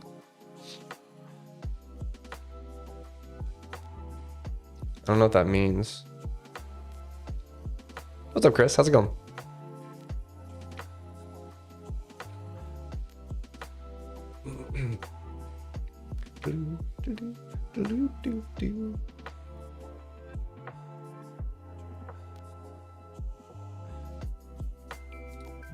Unknown location, pet location. Oh, this was on this client. We changed this to be where it takes the item rather than the location. Sorry, I just need to go up here and look at how I did this. Left slot item. Okay. Now we can rebuild. This should be fast just because that was a UI bug. Or like it was something that didn't get updated that needed to in the UI.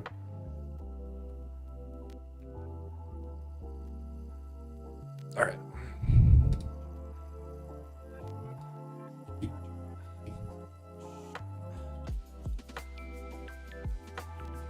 But as you can see now, there's different like pet skins. And that's part of like their gene pool. Like they all start with a different skin, which is one of their genes. And then there's going to be a new housing block, which is called the pet station right now, I guess. Anyways, you'll be able to like pick your pet that you want. And like this one has a skin 3. I just don't have names for this stuff yet.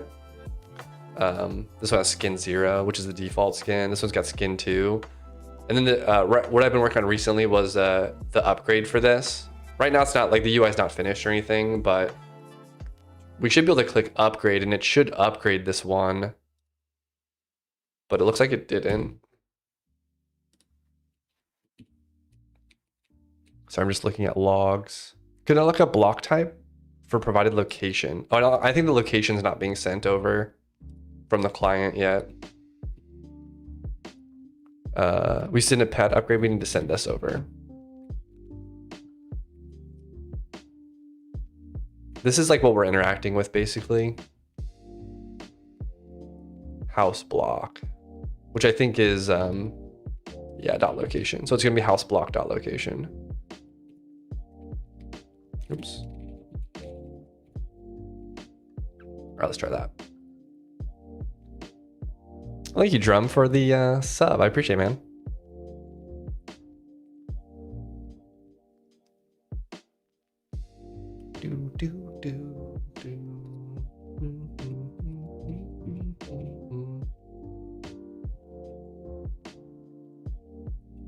Okay, so now we should be able to click upgrade, and that didn't work. Or maybe I'm not showing anything here yet. Oh, there it is. Okay. What do I have to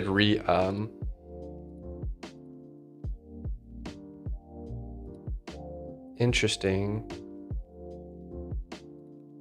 Well, it's weird that it's like these are different genes that are getting rolled when you click upgrade. It's just weird it's not upgrading immediately. Oh, I think I know the problem. I think the problem is I click upgrade and it goes and upgrades it, but the slot never changes that gets selected, and also the item that's being held never gets set either.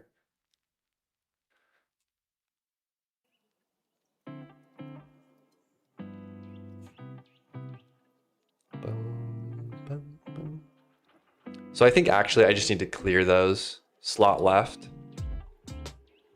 And left slot item.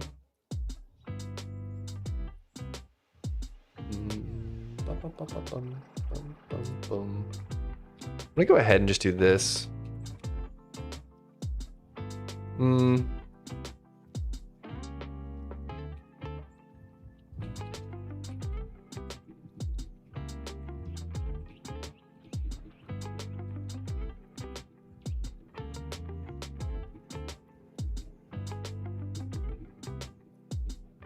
I'll just do this, I guess. So when you click the button, I'm just gonna clear it.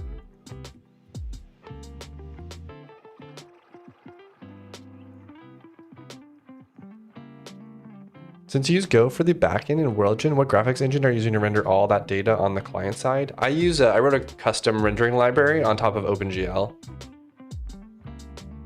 Why is this an error? Oh, this is inside of a struct definition, that's why. Yeah, I wrote it's on my GitHub, it's called Glitch. It's my like rendering library. So we should click this, or once this refreshes, I guess, which it may have already refreshed. But then it should just clear this object. It's hard though, I wonder.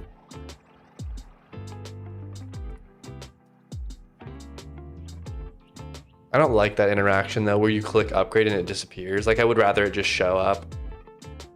So I'm trying to think if there's a way to do that.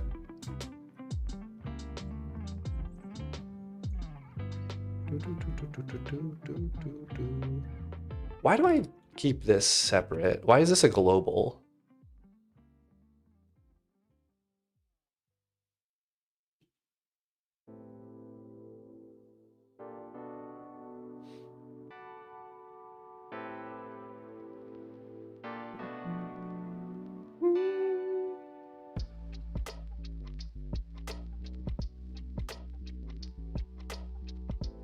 Oh, I don't even use this index.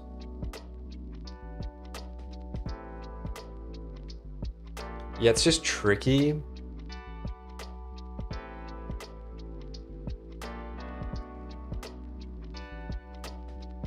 Oh, index is the slot index in the UI.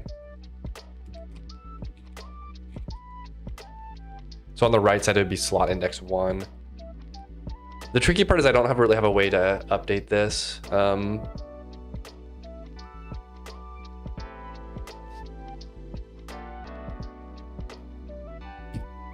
Because right now users, they like it, like how it works is you select the item. You don't select like where the item is, if that makes sense.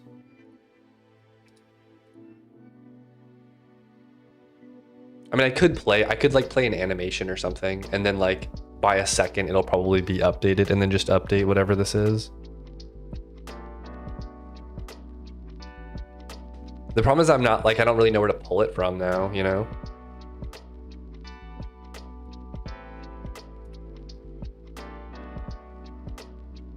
Also, if it gets placed into another location. Yeah, this is a tricky one.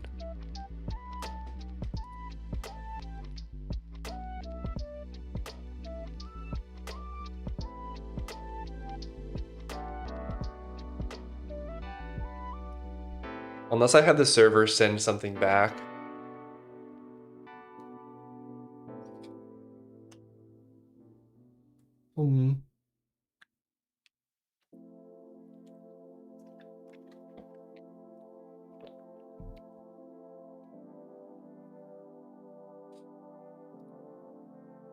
I'm just curious. I'm curious how this is gonna work.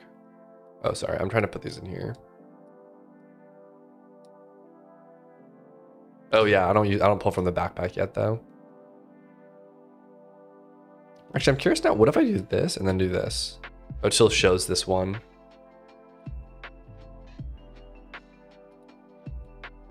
But this shouldn't work. Oops. Did it work?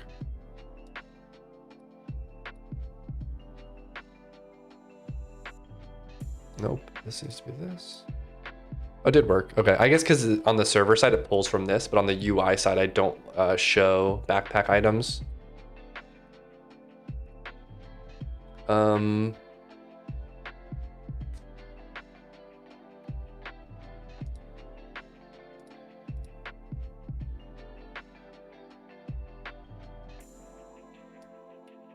curious, how do these work? So if I upgrade this, it should get put to slot 1, I think. Yeah.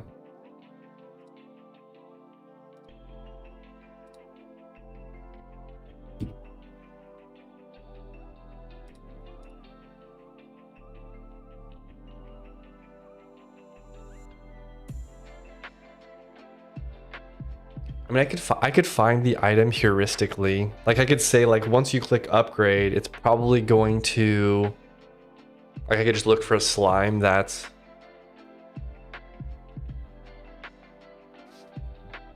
has like all of the same stuff, but then one new one or something, or one that's like the next level or something like that, and then just select that one. The problem is if you have two slimes, it's gonna get mixed up.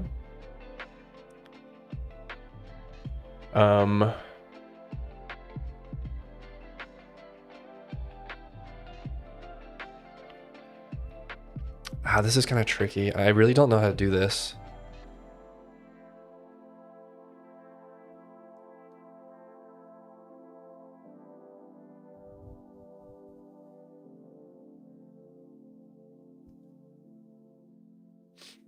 Because the server is doing all the item changing. So the server, like, it's like almost mandatory that the server sends back where it put the item. Because there's no way to guarantee that the client will know where the item is.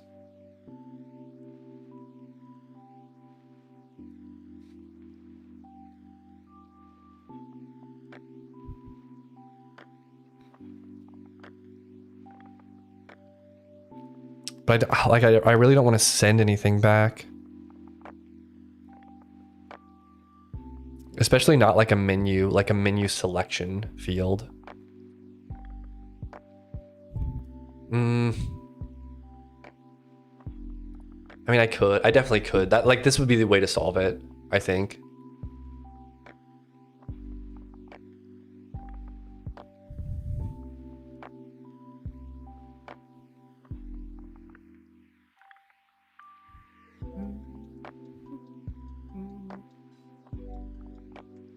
Or I could make a diff, like an inventory diff. Because right now I send the entire inventory over, but I could change it so it sends a diff of the inventory over for users.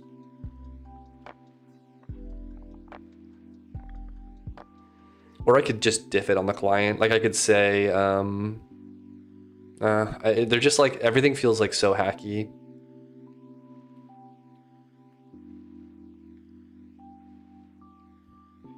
But I wonder if I can just get like 99% of them by... The problem is that I guarantee you it's going to happen where like someone has a slime that's level 5 and then they level up another slime to level 5 and then the wrong one's going to get guessed.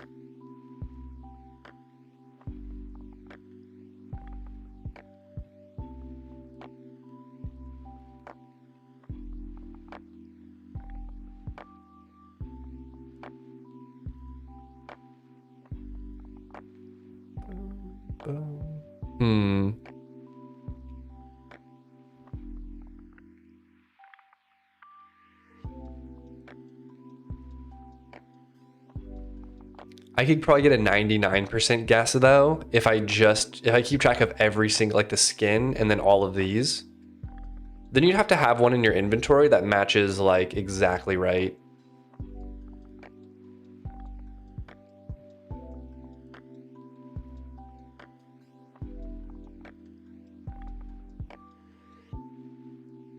Like all of the first ones would have to be the exact same. We have one more on one of them.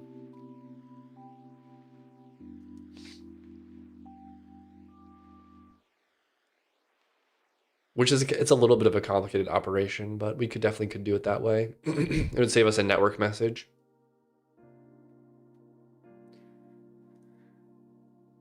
But then for a user, they would see one that looks exactly like theirs. They would think they got rolled the exact same trait. They wouldn't realize that they got a potentially different trait.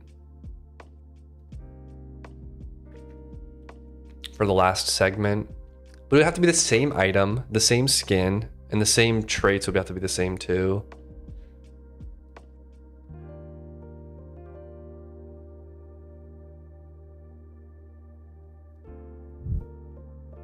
And the same number of traits. I don't like it. I mean, it's okay. I don't love it though.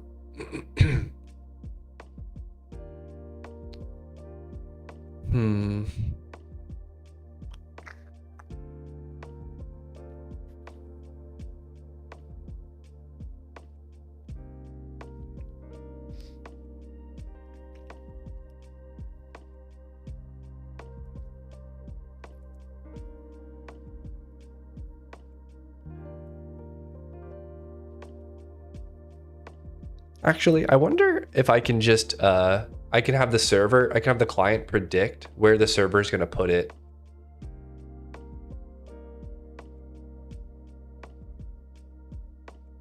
That's not 100% accurate either though. Because yes, it's going to go into the first empty slot, unless there's one that matches it exactly, then it'll go into that slot.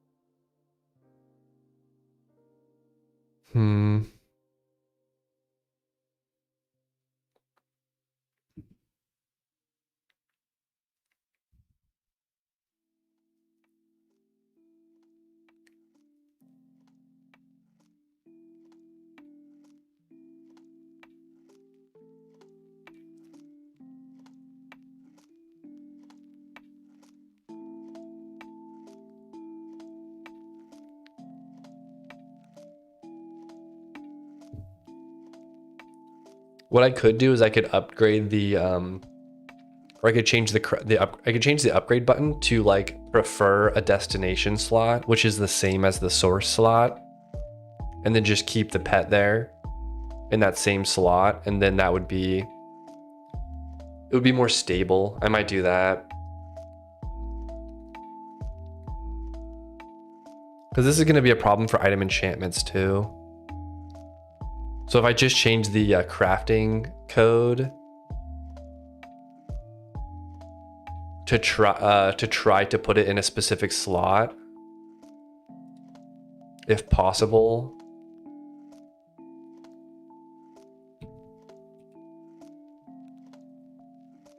Then that's better, I guess. I don't know, it's tricky. It's definitely tricky. I think for now, what I'm gonna do though is I'm gonna work on the right side interface of this.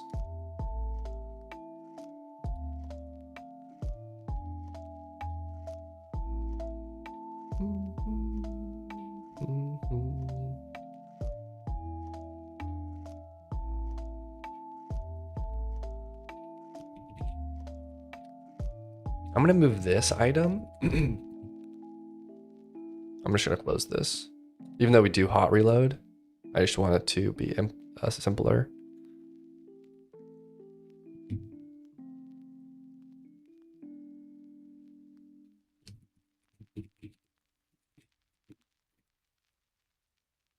Oops, this goes into here.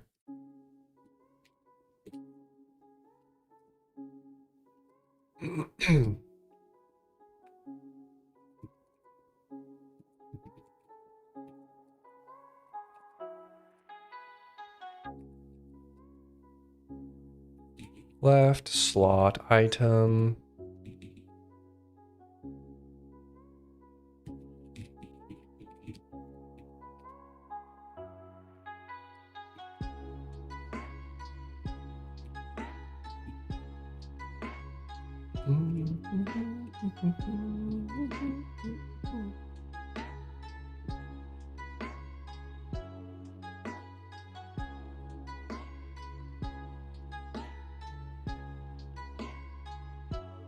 I'm gonna go ahead and make a function for the whole render.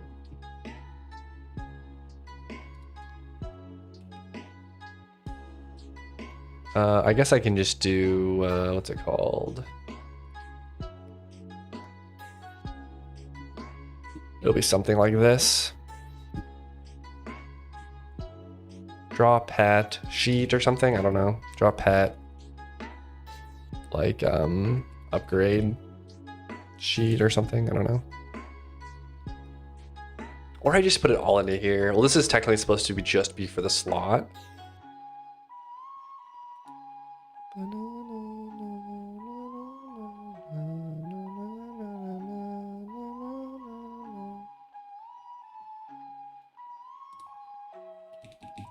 It's all this stuff.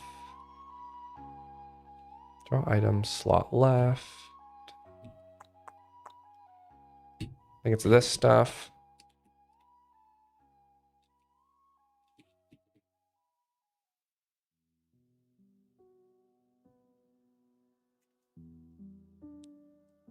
I can do this in the same function, except for the fact that, well, it just needs to be done at the end, I guess. Maybe I do just wrap this in an object.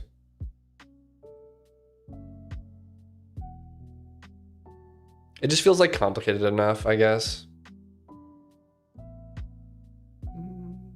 And it is a little bit of a widget, so.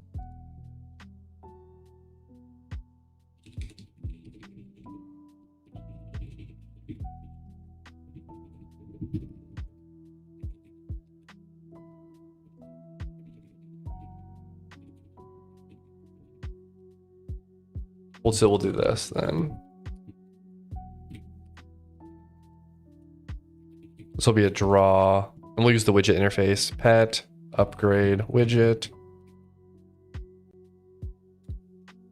I'm gonna go ahead and just do LH here. I'll rename it eventually. Slot left is a w.slot. Oops. Pet traits is from something else. Slot left item. This stuff needs to get pulled in as well.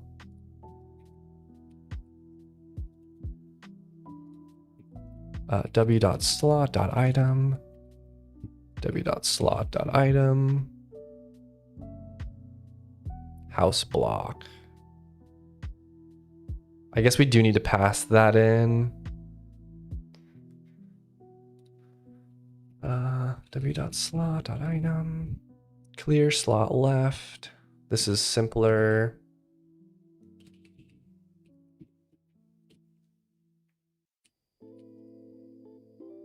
This is just going to be a w.slot equals local item selection slot. We can get rid of this now. And then this just needs to get set as well. This will have to come from W, or it'll have to come from the widget.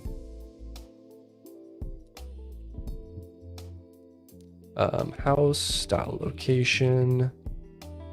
I'm sorry, it's not house block, it's house lock. It's a housing.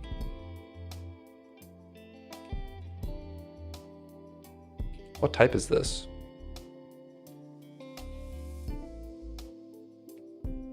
Oh, block location.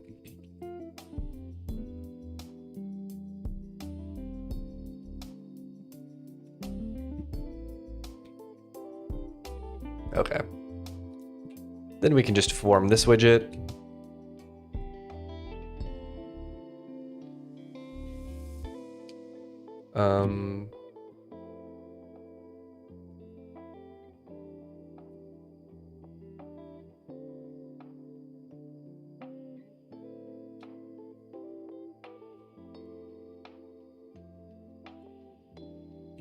I guess I just do this then, don't I?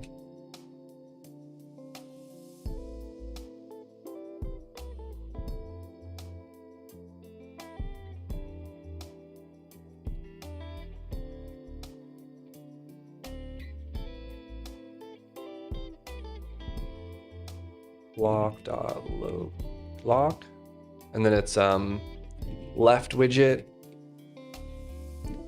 Sorry, left widget dot house lock. There we go.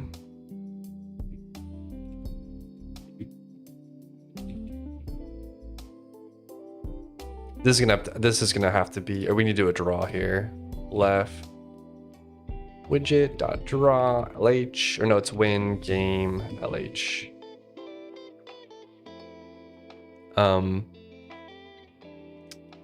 I might do this and then just do a layer change.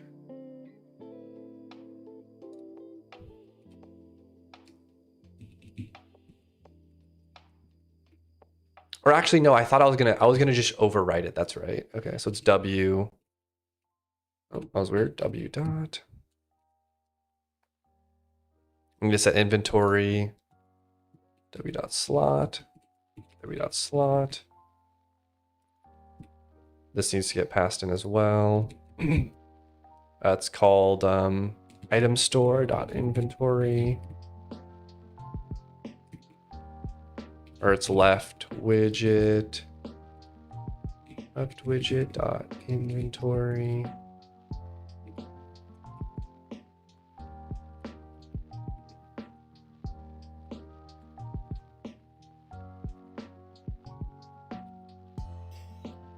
Let's see if this compiles. While this is building, I'm gonna go get some oatmeal real quick. Right back.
All right.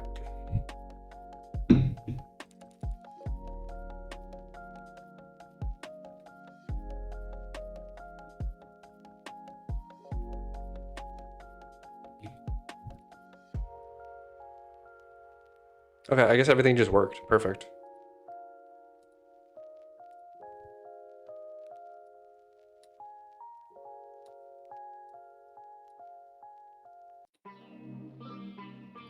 But I do want to change this pop-up. I want it to, I think when you click this, I want to replace the whole thing.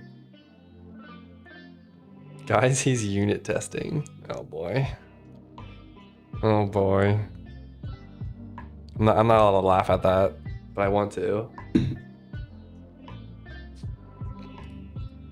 Actually, that's a new one. I haven't heard that one before, so I'm kind of impressed.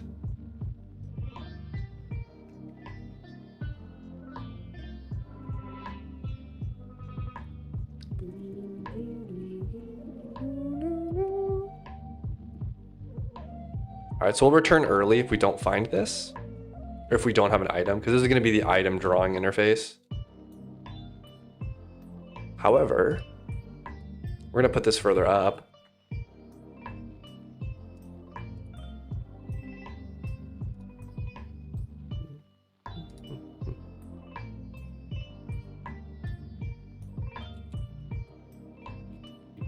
We're going to do a return here. Slot wrecked. I like you, Dylan, for the raid, man. Appreciate it. Hope you had a good stream. What's up, Nil Pointer? How's it going? Raid and run, have a good one. Appreciate it, man. Yeah, have a good one as well.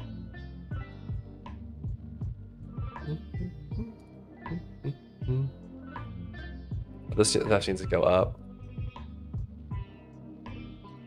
I'm working on a, thank you, Bullseye. Right now we're working on a pet crafting system. It's kind of like a Punnett Square gene editing sort of thing. Like, not mini game, but crafting environment, I guess.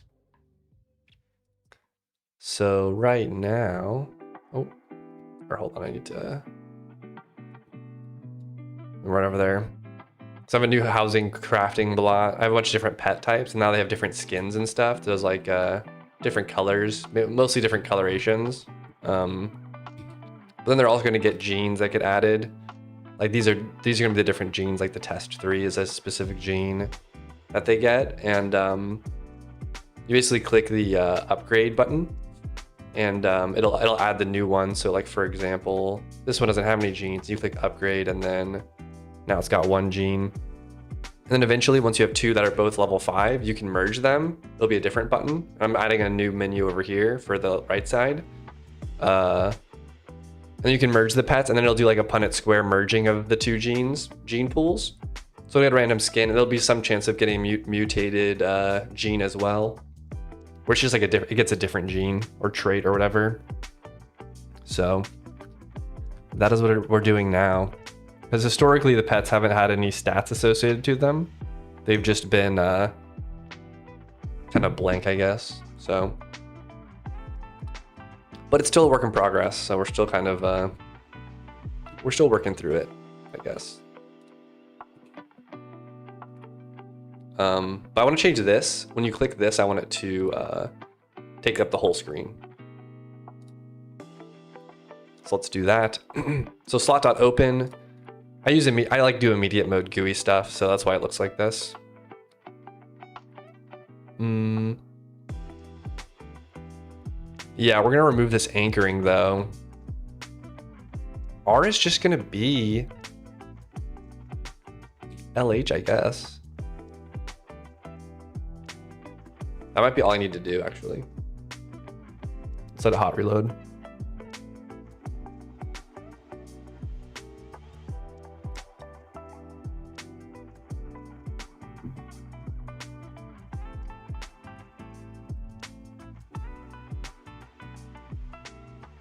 I have a bug.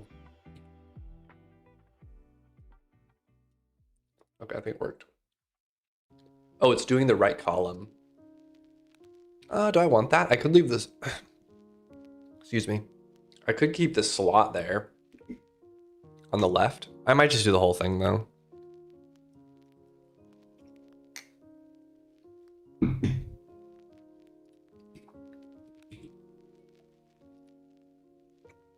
Let's do that.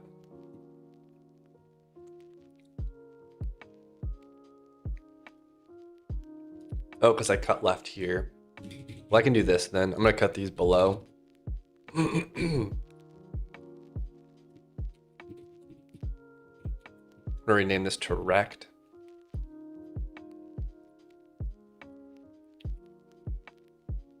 Do I have a grid list too? That's not a thing.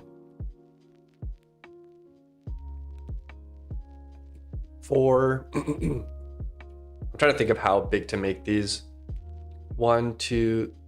We'll do 4 by 1, 2, 3, 4. 4 by 4, I guess.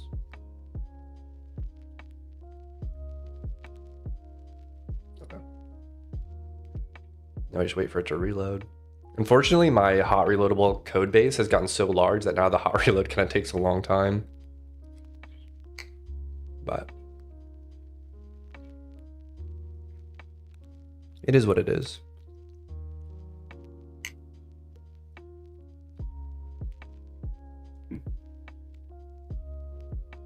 I'm gonna do 8 by 8.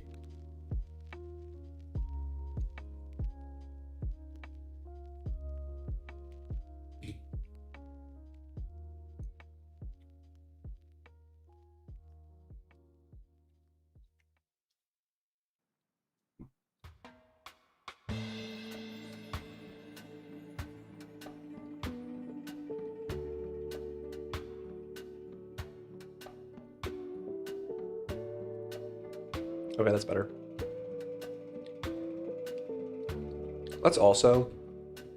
Let's change it to, because we can craft from the backpack as well, but right now the UI doesn't show anything from the backpack.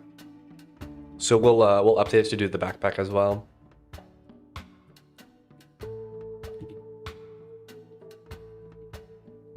So we just need to pass the backpack in.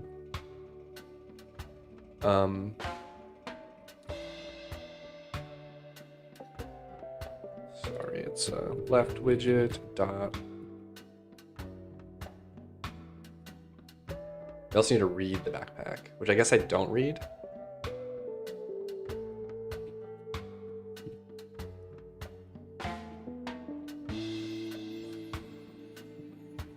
After inventory, I use an ECS, so it's kind of like you just query what components you need. And backpack is separate from the inventory. So we have the backpack, and then in here, we'll loop through the inventory slots first. I'm trying to think if I care enough to make. I'm just gonna copy paste this.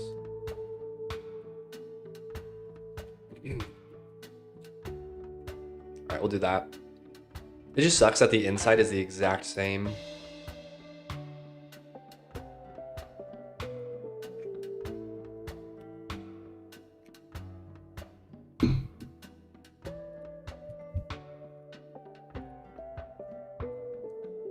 Once it hot reloads, we should see all the inventory items and the backpack items too. All right, there we go. Oh, I also want to deduplicate them, don't I?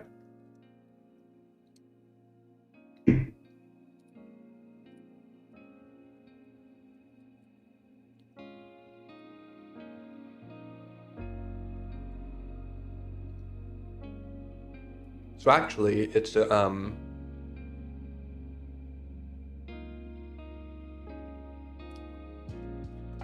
actually, I have two options. I can either pass a map in.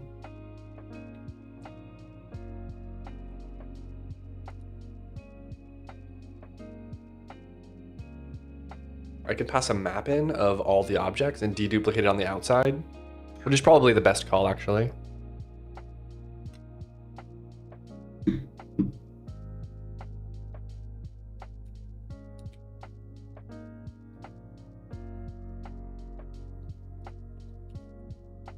So right here, we'll do this.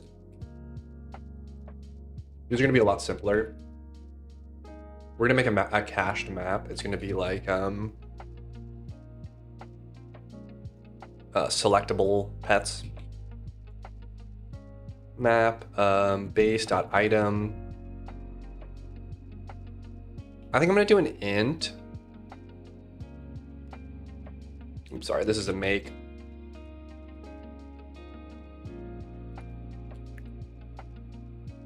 Inv stack dot,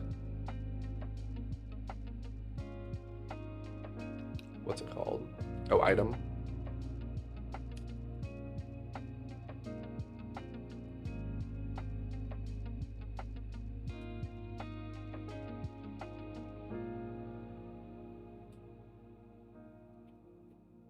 Okay. And then instead of passing these two things separately in, we'll just pass in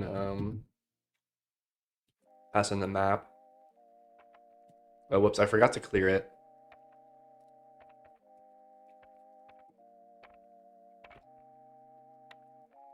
I think that's a function. Left widget dot selectable equals selectable pets. Make this type now.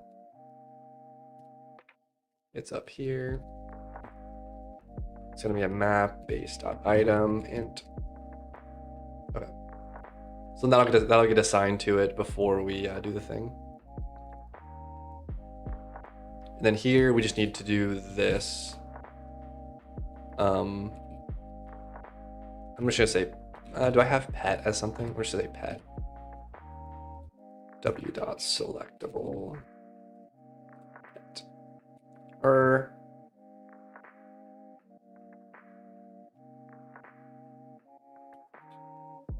Oh, I do a push I. I know that they're unique though, so I can just push the, this is for the widget thing, pet. I'll just do pet actually, pet.type. Pet, because I know that they're unique. Basically in immediate mode UIs, sometimes you need to like disambiguate buttons that are neighbors. And Dear I am GUI does something like this, where they push IDs into a stack and then you pop them off. Oh, is this wrong? Defer pop ID. No, it's just pop ID. That's a bug, or that was a bug, I guess. We can remove this block now though, because we've already merged the backpack into the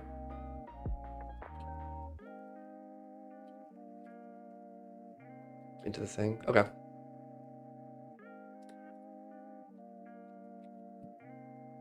All right, let's see this build.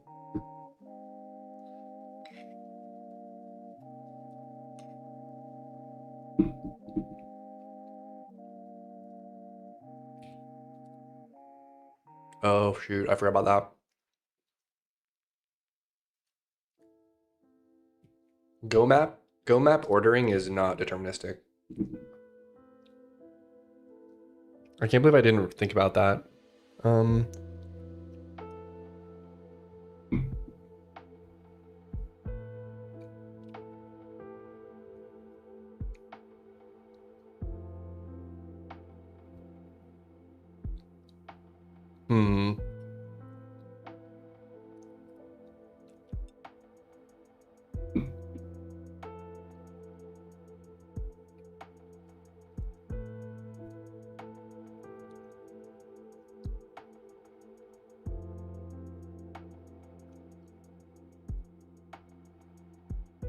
So I have two options. I can either push into a map and then it's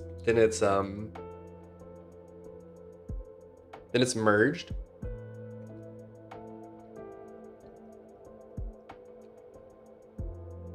You know what? I'm not gonna do a map. I'm just gonna do an array. I'm just gonna do 0, 32. Actually, I'm gonna do 64.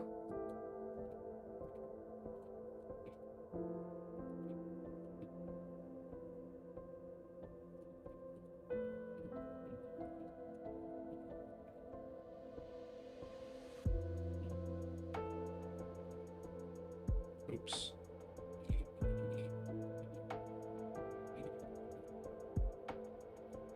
we'll just append. This is going to be an array now.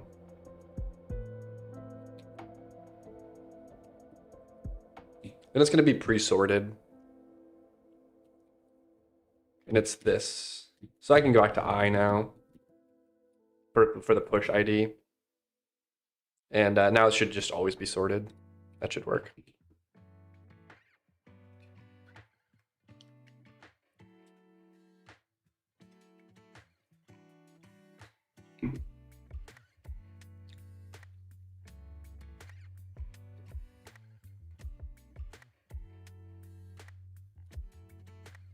Perfect. The only downside is like I guess I could fix this problem, like where these are the same ones. I just think that it's okay to show both. So just show your whole backpack and your whole inventory. So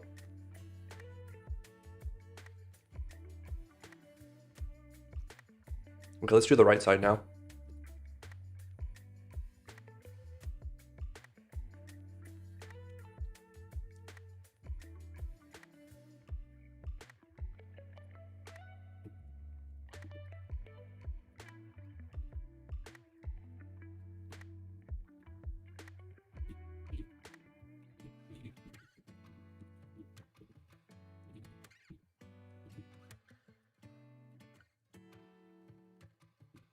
Add the selectables, and we'll draw it. We'll draw it to the right half though. And yeah, this should pop up now. Or there should be a right side now.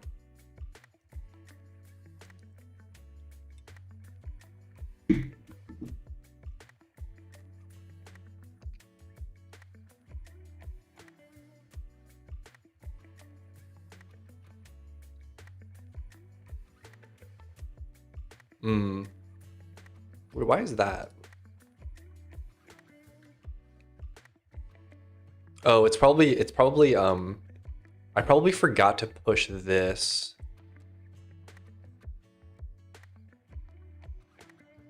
Wait a second.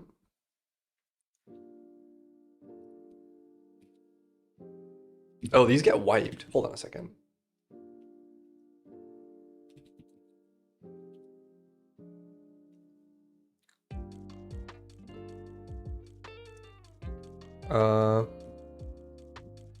Is it just because of this? It might just be because of that.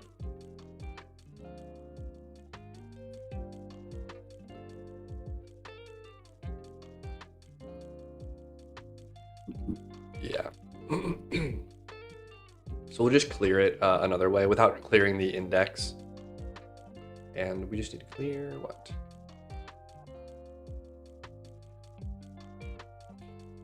Open is false. And item base.item none.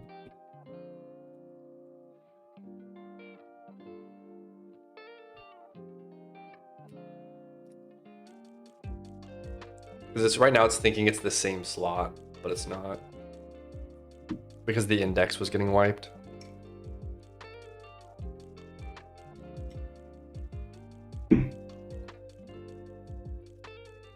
Oh no, it's still doing it.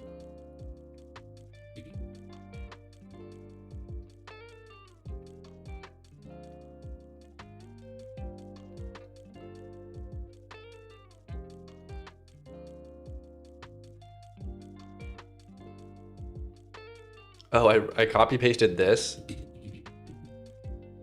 I copy pasted this line to here, and I forgot to make it the right widget, so we were drawing the left widget the whole time. I still do think that button issue would have been a thing, so we did fix that as well, which is good.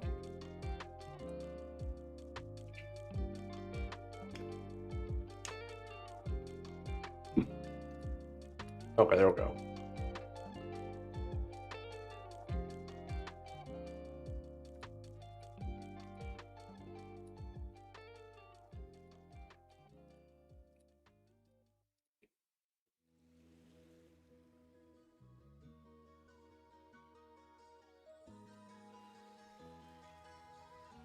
Okay.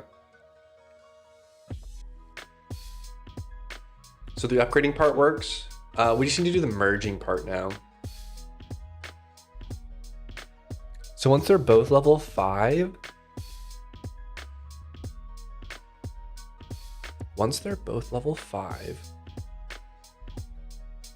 I don't want to show upgrade anymore.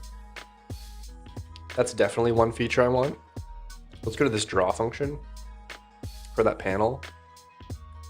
And we'll basically say,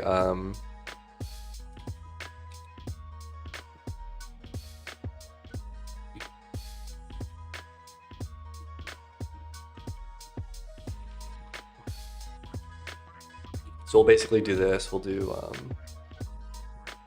if pet traits dot level equals base dot max pet level. We'll do greater than or equal to. Did I already check that somewhere? I think I checked on the server side.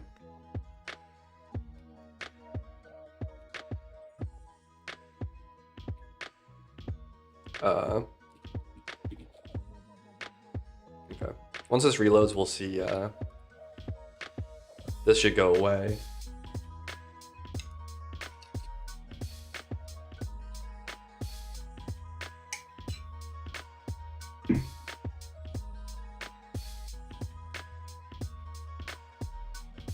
Okay. I wonder if I should sort these by level.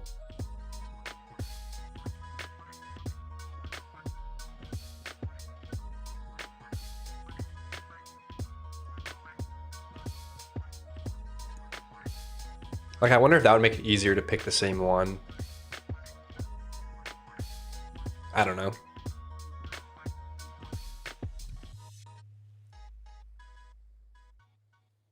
So I guess I kind of want to have some mode where, well, I guess the upgrade stuff isn't finished technically. That one's max as well.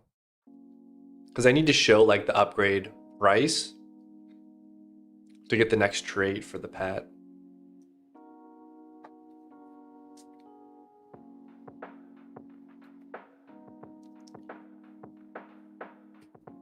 Let me go to my to-do list because I need to write this stuff down.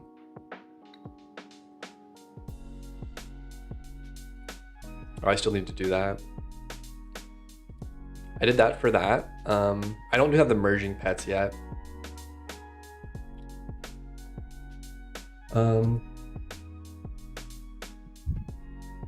Show and use requirements for upgrading pets. Show and use requirements for merging pets. I think that kind of works.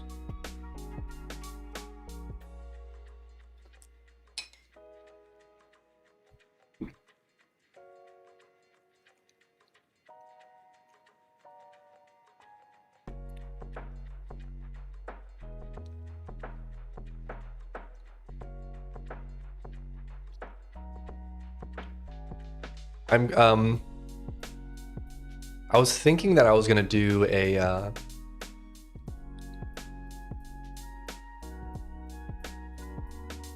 I was thinking I'd remove this and then show like a block down here that spans the entire thing that says like merge pet. But I think I need that. I think I need that permanently there so that people understand that they can merge pets. If that makes sense. So I think I do need to just have a permanent thing at the bottom. So that means I might raise these up a little bit, have the merge pet dialog box, or not dialog box, but the merge pet box down here with like merge pets in the middle. And then if they're not level 5, just say like this must, or this pet must be level 5 or something. And then this can go up further too. So I might just cut it off there. I don't even think I need to increase the height very much because I think I'm only going to have this many genes anyways. That's all the room I have in terms of my bit mask. So yeah, I'm going to shift this up, or I'm going to cut the bottom for a merge pet area. Let's go to pet. Oops, that's pet yard. I want to go to pet crafting.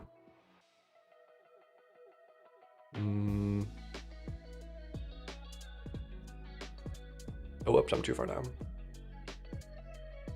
Yes, we have a rect that we cut in half, but before we cut it in half for the left and right side, I'm gonna cut the bottom. So I'm gonna do rect.cut bottom.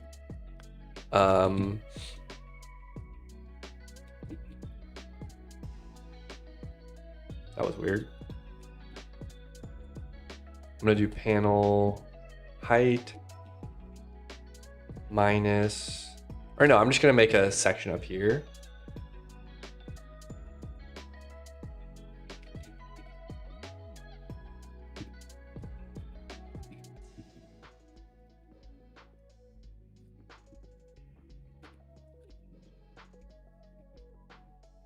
It'll be the merge panel. I'm just gonna draw a sprite here.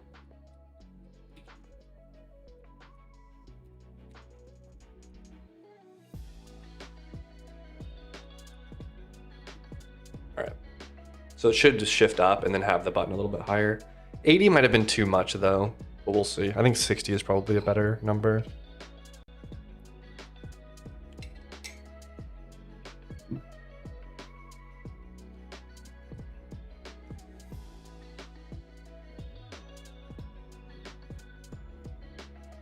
Yeah, that's too much.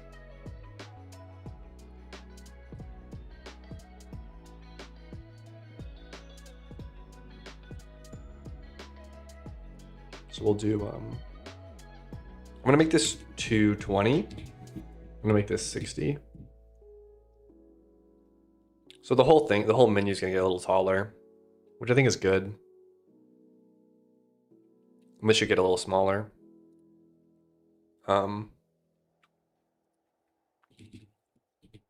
And then we'll do something like, we have the panel already. Gosh, sometimes my computer lags and it like, Emacs gets real messed up. This looks better. So down here, how do I do this? Because I need to know what's in both sides.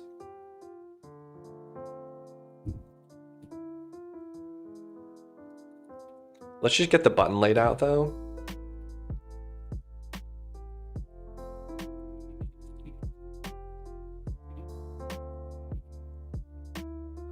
Slice, vertical, I don't know, what do I do, like 100?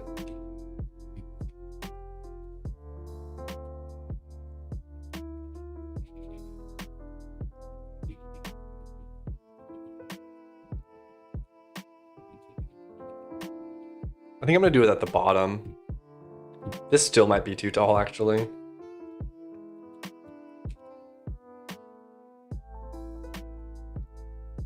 Do I want to slice first, or does it matter?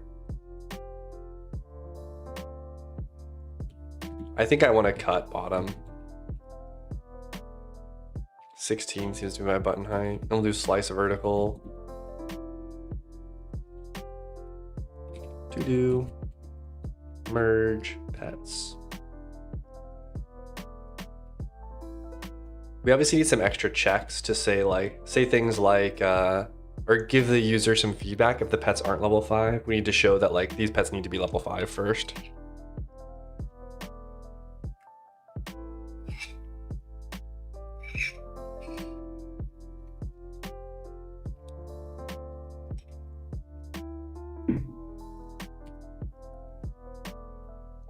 Are you padding?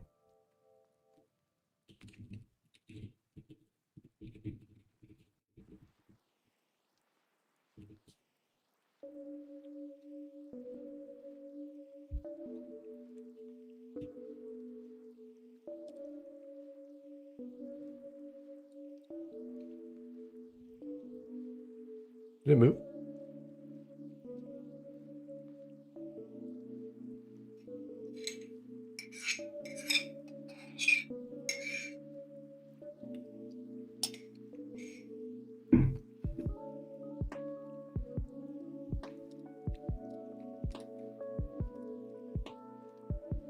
I don't know why this didn't go up very much.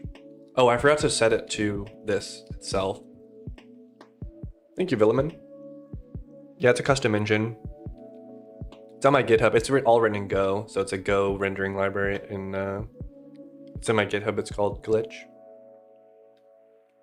Only MMO on Twitch that works. I don't know about that. I actually don't know many other. Do you have a team? No, I'm a solo dev. But it's a pretty large game at this point. This is like the town area. It's like there's like a little world. There's a custom house, like there's player housing. So like you can place these blocks. You can like edit your house and like place floors and stuff.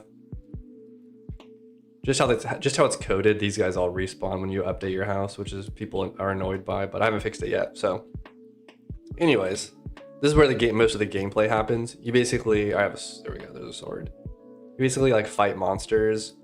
This is like, that's the beach biome. There's a bunch of different biomes and they get harder and harder the further north you get.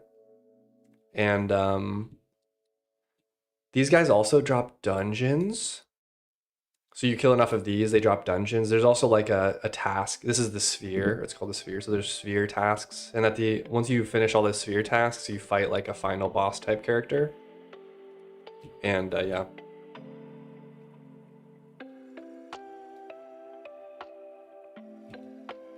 But right now I'm working on a pet enchanting and crafting system. And how it works though is I changed my item. My item struct used to look like this.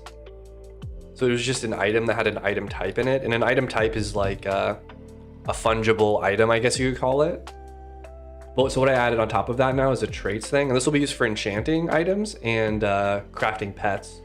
So how it's gonna work is there's just gonna be a bit mask for, depending on what it is. So like this will be like an enchanted item. It'll be able to get, the bit mask will be able to be converted to individual like enchantment types. And then this is for pets. There's like pet traits. It'll be able to be converted to pet genes. And then pets will be merged together, kind of like a Punnett square merging, where they get genes from one of their two parents. And there's a small chance of mutation where they'll get a random gene. So the idea is that the players will like get their two pets, and then they need to upgrade one so they're both level 5, and they'll be able to merge them. Pets be mating, yeah. I'm a Russian lesbian level vibe coder, nice. Did you alpha beta test this in production, like an actual deployed server? Yeah, the game's playable. There's a Steam page with a demo. You can play the desktop client. It's just Mythfall. It's called Mythfall on Steam. Or you can go to mythfall.com and play the browser version. Yeah, we've had like good play tests with like up to like 80 people. Yeah, Roger, this is what's going to be adding pet stats. So this is how you'll add stats to your pet. You'll start with a random pet, which gets a random skin. And then these will be like new stats you can add. Right now it just says like test 1, 3, 1, 1. So you'll like, the loop is this, you hit upgrade. And now your pet has like a new gene added to it. And this will cost something, probably like some biome specific resource or something. And you'll upgrade to level 5, and then you'll be able to merge your pets together. And then it'll keep one of the pet type. So like if we merge these two together, it'll keep either the pirate or the bunny. And then it'll take one of the skins with a 10 to 20% chance to randomly mutate to a different skin. And then the genes will do the exact same thing. 80%, it'll take one of them. So this one, they both have the same top gene, the second row. They both have test 1. So there's an 80% chance when these merge that it'll keep the test 1 gene. And there's a 20% chance it'll get mutated to get a different gene, if that makes sense.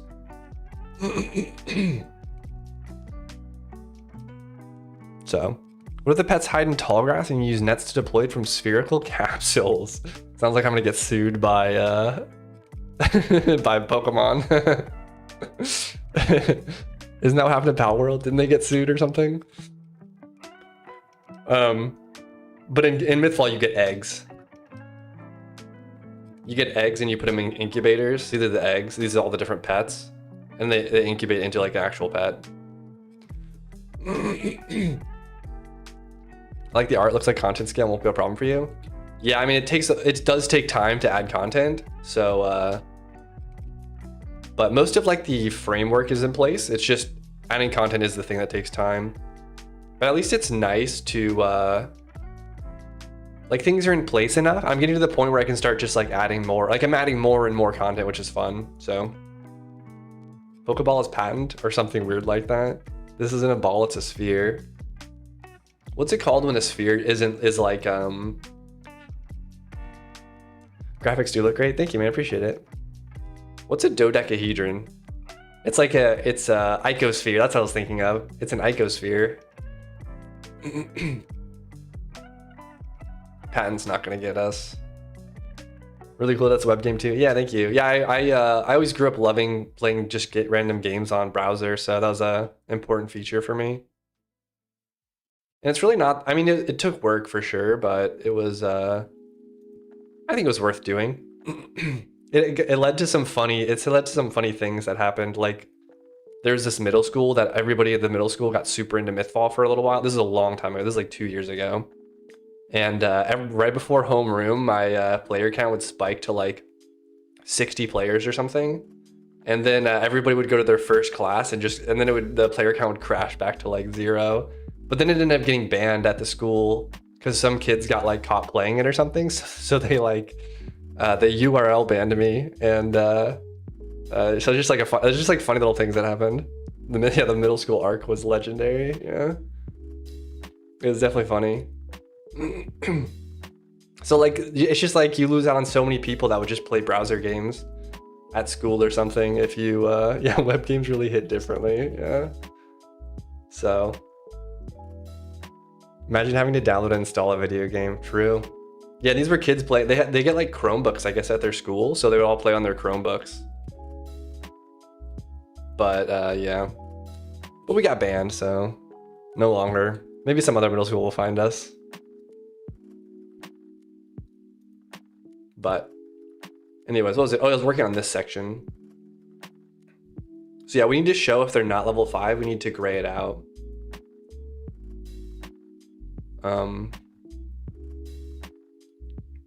The problem, oh, I need to check the left and right pet. We'll do here.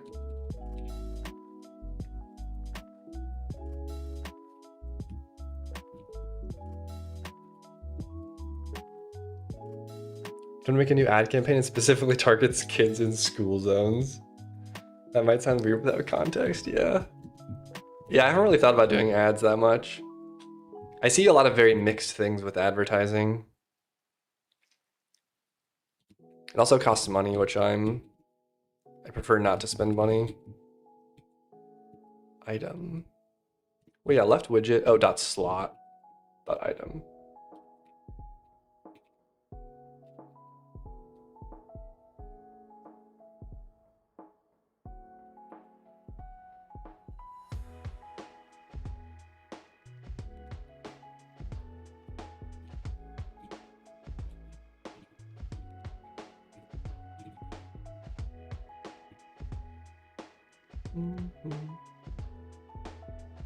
Traditional advertising for indie games just ain't it. Yeah, it just seems like you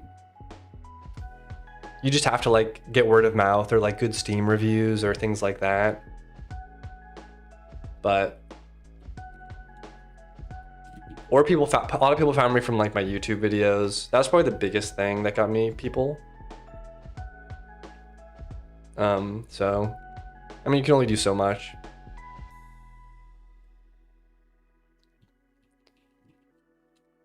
All right, let's see here.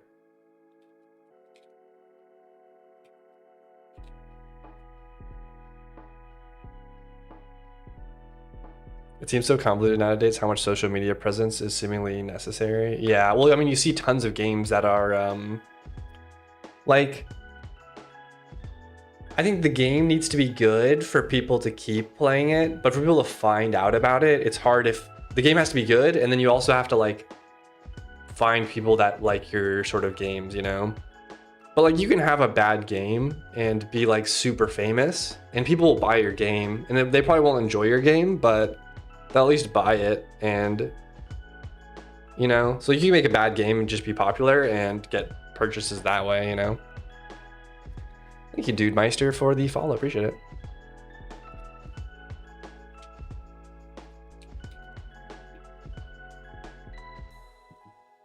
This is a function, right? Level.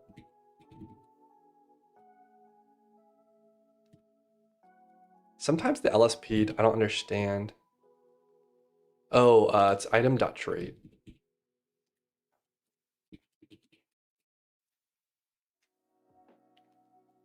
Are you talking about friend slop games? No, I'm just talking about like, oh, what am I talking about?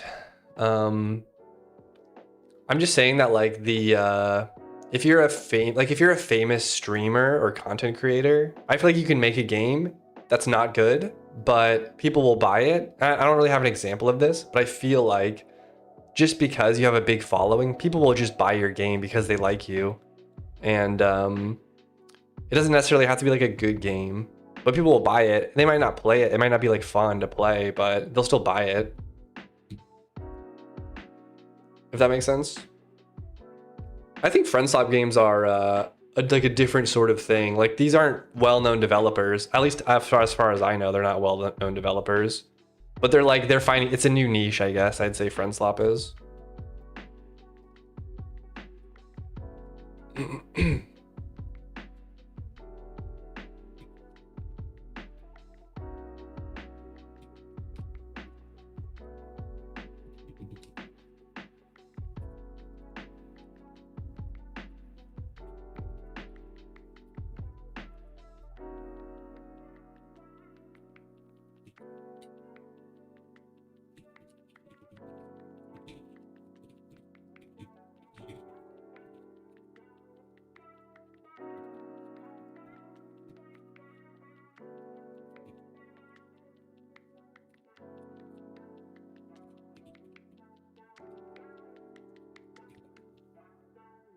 The influence of these streamers have is so insane. I can only imagine how many thousands of emails they get about trying new games, literally like a lottery ticket equivalent to game marketing. Oh yeah, and like, cause I follow like game dev Reddit and stuff. So like you see posts, like you see so many posts where it's like, oh, my game got like some big streamer played my game and like got like 10,000 wish lists. Like you get stuff like that, you know? So as soon as you get like a big streamer to play your game, like it helps so much with like people learning about your game. Like it's such a big, it's such an important thing. So.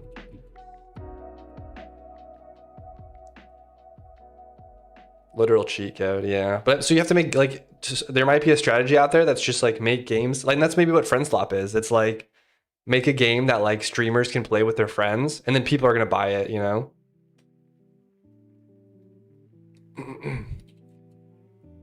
But these aren't like, it's hard because it's so subjective if a game is good or bad, because not every game's for every person. But those sort of like online with your friends mess around games are like just they're just super easy to stream, I could imagine, because it's like it's not like a super big, yes, they're just streamer bait, exactly. Then you get your sales and then you're done.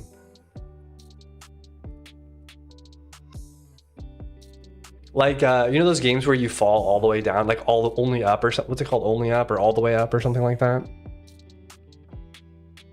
Social media was a mistake.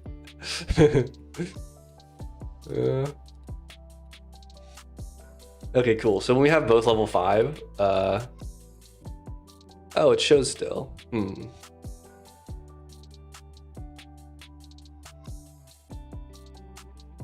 I might have snubbed my thing. It multiplies the effect even more, because oftentimes these streamers are recruiting streamer friends to play. Otherwise they wouldn't have. Boom, double the reach. I'm yapping here, holy long messages. No, you're good. I like your yapping.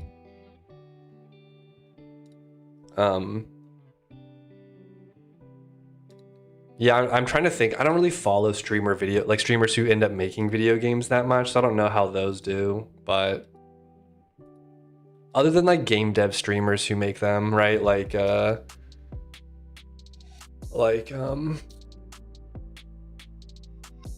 Pirate Software who made games. Like that's the only one I can really think of.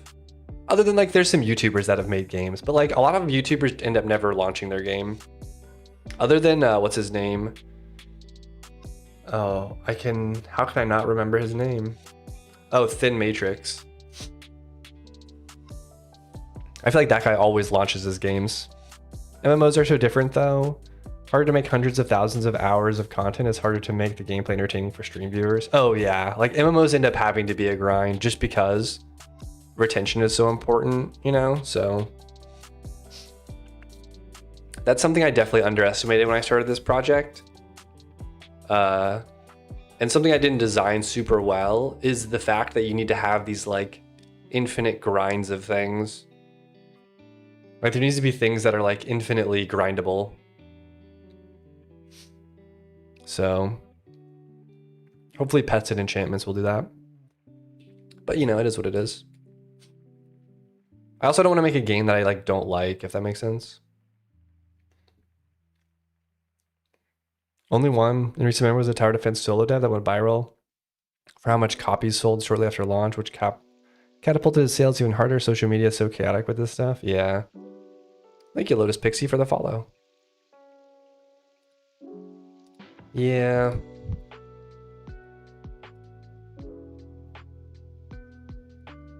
Wait, why isn't this working?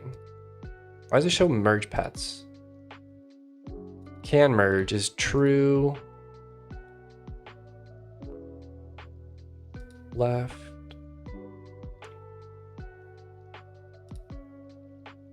Oh, this should be a right widget. It's hard to have a left and a right. This is why I use arrays and just loop.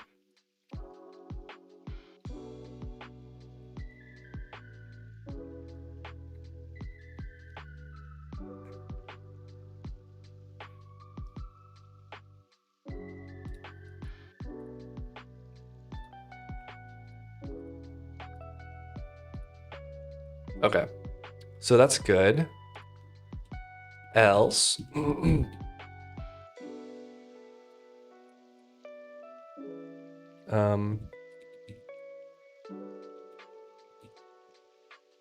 Thank you, Software Tools, for the follow. Appreciate it.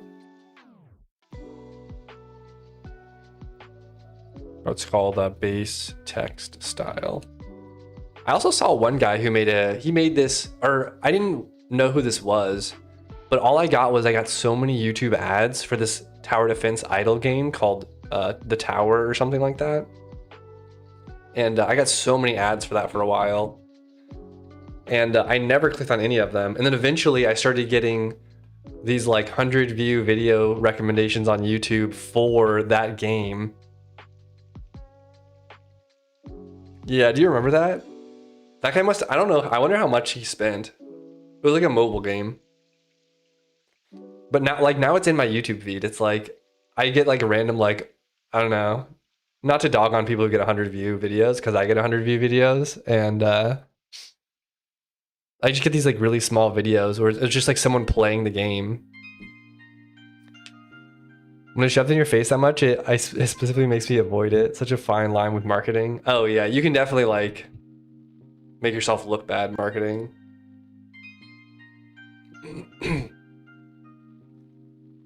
I'm so bad with descriptions of things. I really don't know what to write here.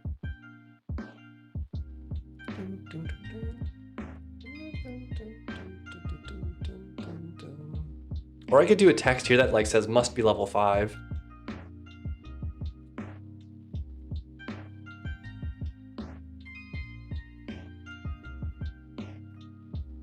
What do you want the player to know? I want them to know that they can only merge 2 level 5 pets. Or specifically, I want them to know learn that they can that this needs to be leveled up more.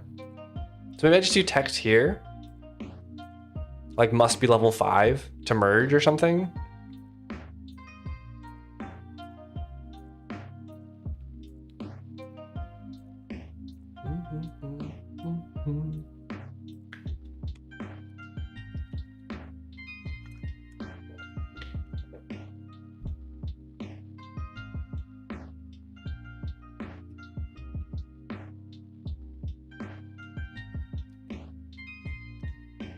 Crossing the level 5 text green and lower. And any lower text red in addition. Oh, like here? Colorblind players in shambles. There's a classic sponsor shotgun where they grab a mixed bag of big enough names. Either money or free copy. I've yet to see that works. See the blow in their face. Yeah, I always wondered, like, paying a streamer to play your game. Because then it's going to make the streamer, like, not, like... I always wonder how much that helps and how, like, good that is for, like, long-term game health.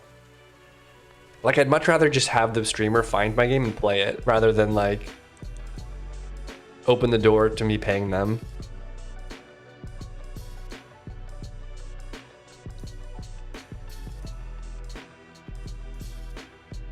Just little visual clues, yeah. Yeah, I feel like I need something down here. Maybe once I design the interface for how to merge pets, then I'll know.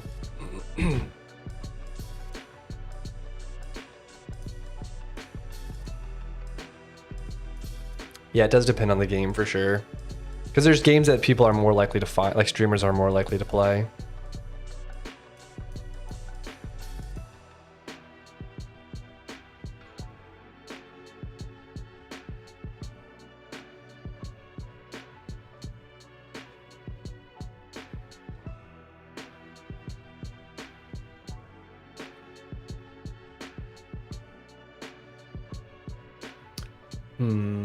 How to visualize this?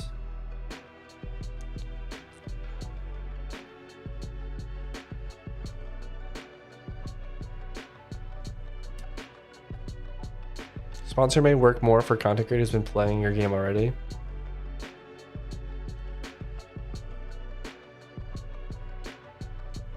I see what you're saying, yeah.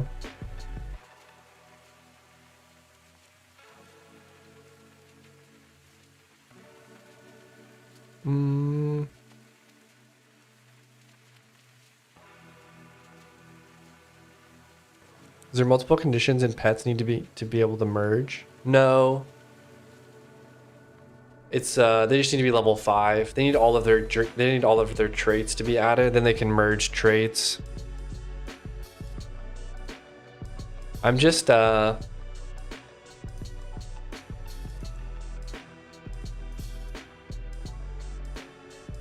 trying to think of how to show this. I wonder if I show a table.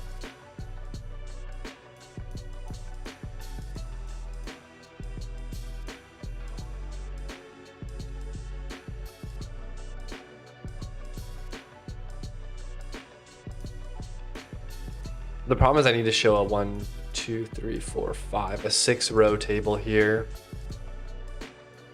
of like what the pet merge would be.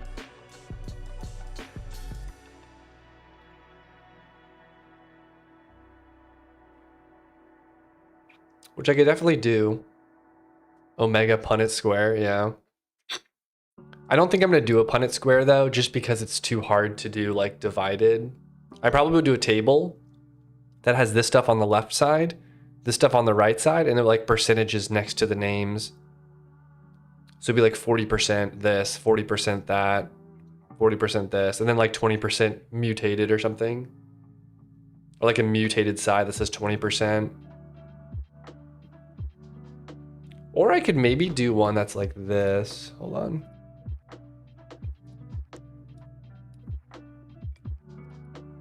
Oops.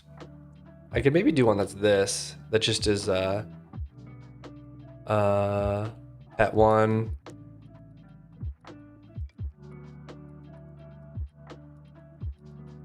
Then like mutated.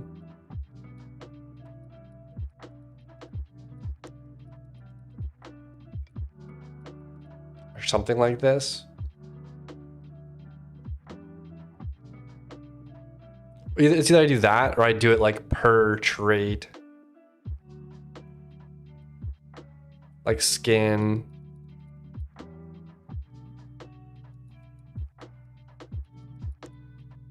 Trait 1, trait 2. I could show the whole like trait thing here.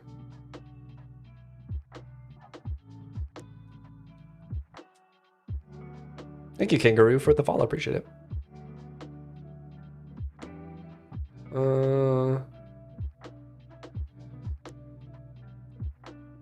I mean, I guess I could just move this up. I could just take more.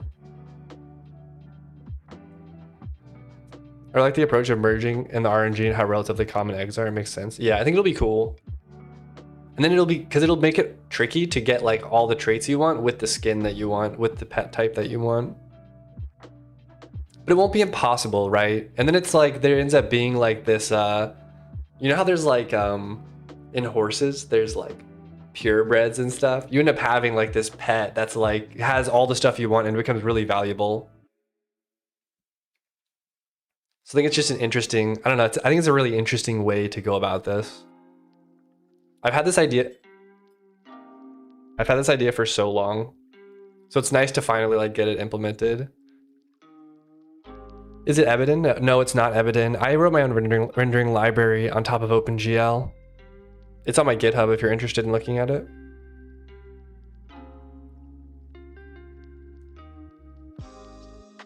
Yeah, I'm gonna slide this up and I'm gonna do a bottom table that just shows the result. I think that's the best option.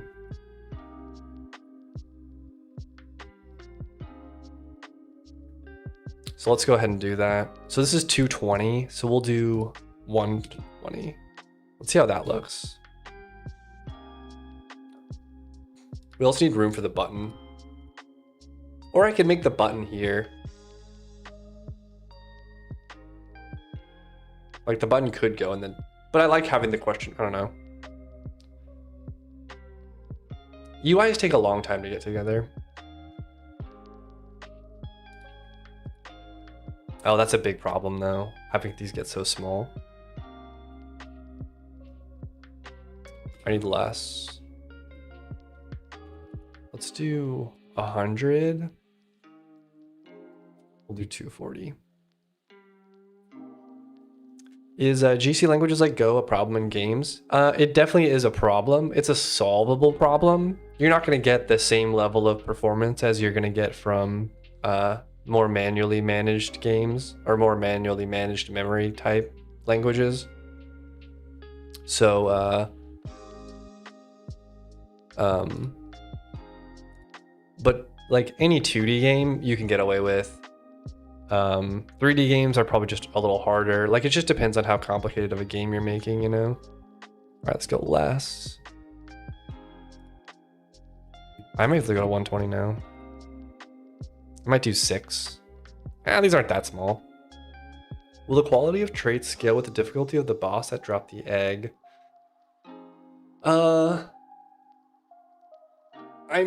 Maybe, I don't know. The cost, maybe I should. The cost of upgrading later game ones is going to be higher. Why is it so much more now? It might not have worked. Hold on. This is too big now.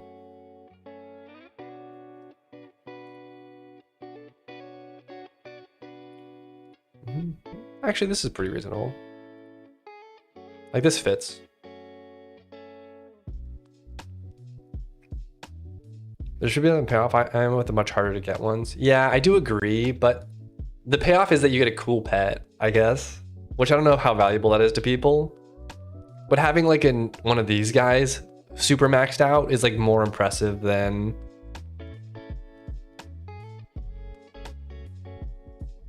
Because if not, I'm just gonna spam grab Grotto.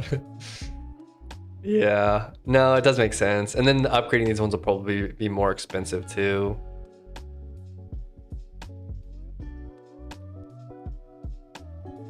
I mean, I can definitely do it.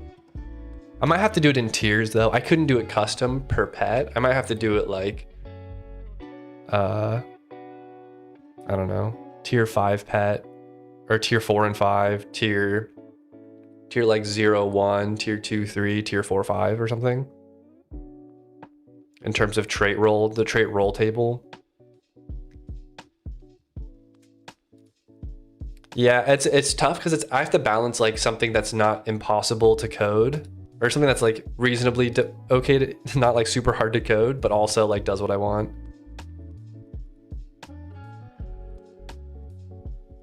I'm gonna go 6 wide, I think here. Or no, actually, it might be. I might do 6 by 6. How much is that? 36. I could also do a scroll bar.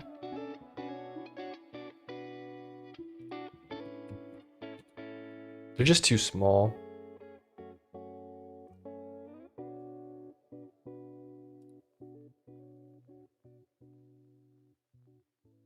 Okay, let's draw the table here.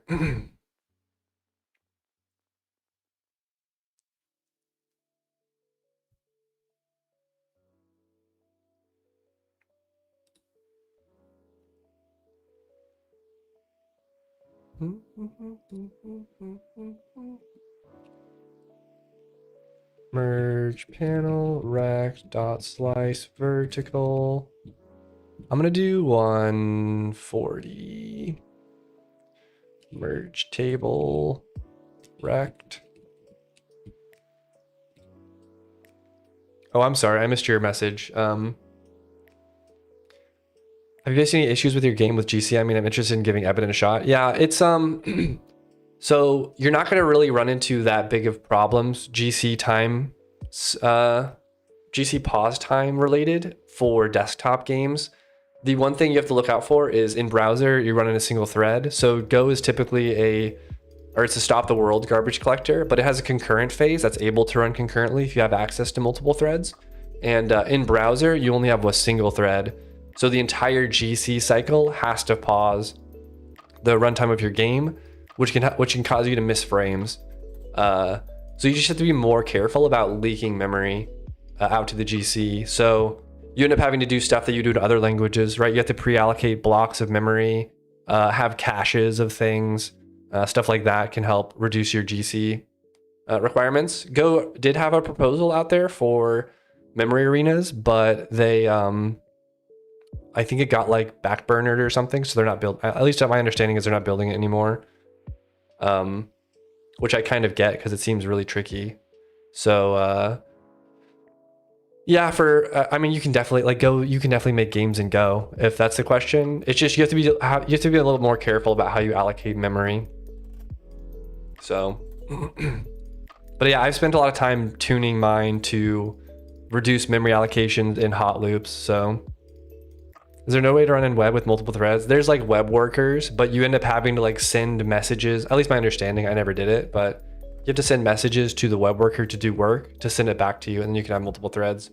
That's not going to help you with the GC stuff though, but yeah, I mean, web browsing technology is like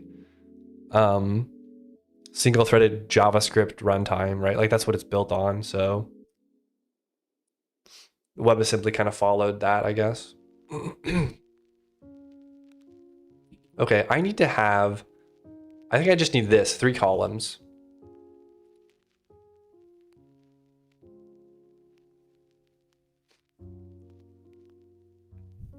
Of course, it had to be JavaScript. It always is. It's always JavaScript. I think I can do a. Do I want to go column first or row first?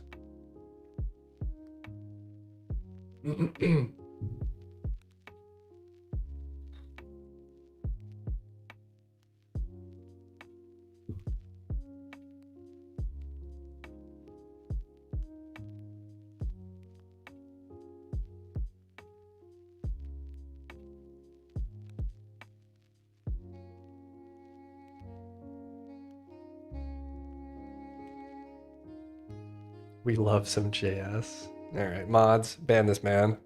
I'm just kidding.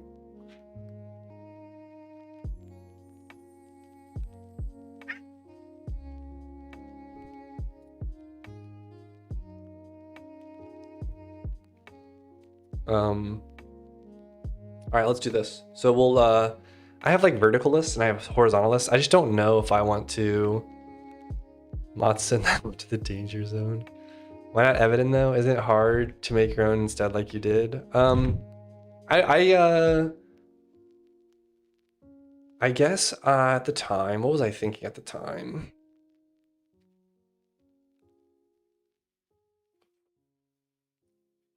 I think I don't really like I don't like the fact that Ebiton like takes your main loop away from you because you end up building an interface to like their game object, I think, or something like that.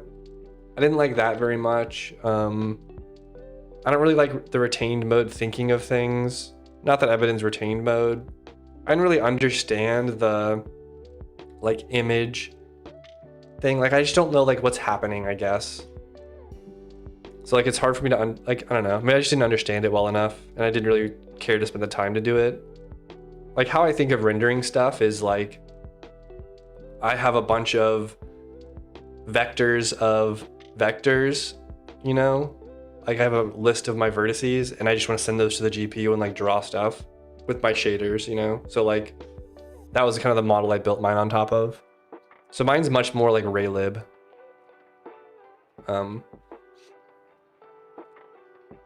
But I actually started with Pixel. There was a rendering library called Pixel, which I liked a lot. But they didn't have web support, so I just ended up building my own.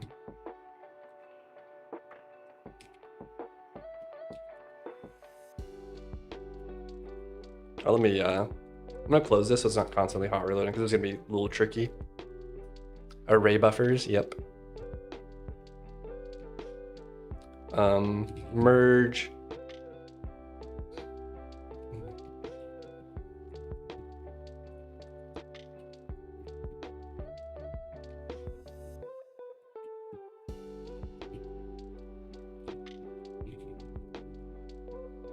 Merge table with, oh no, sorry. We don't do 3 columns. Then for each V list, we're gonna do an H list.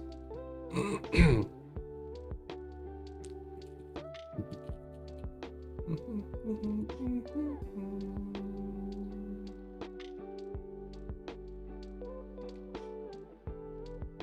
do you think about native SIMD support, which will be added in 1.27? If it compiles my loops down to SIMD, then I'm totally happy for that. If it's like I have to go manually do SIMD stuff, I probably will never use it. But either way, I don't think it really affects me. I'm guessing it's the latter though.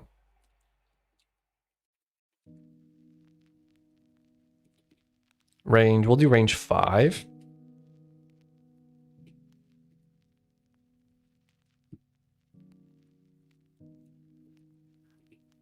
Vlist.net, hold on. This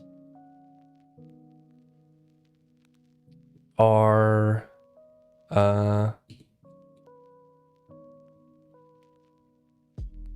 vrect dot, oh, I need to make an H list. 5.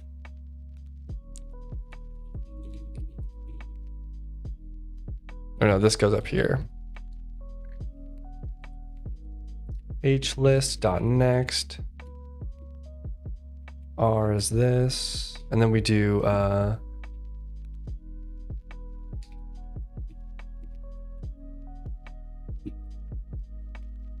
let's just see how this looks.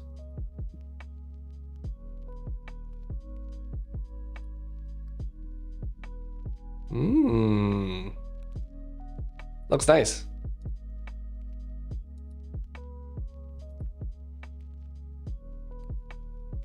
There's our boy. That's cool. Looks nice.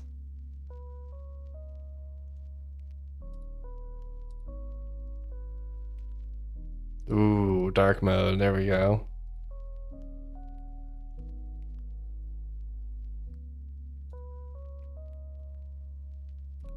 I didn't build. All right, buddy. Have a good night.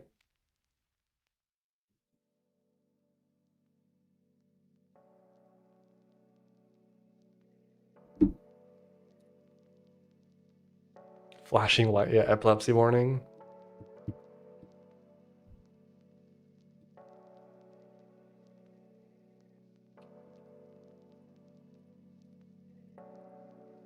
All right, cool. We have the table. We have the start of a table.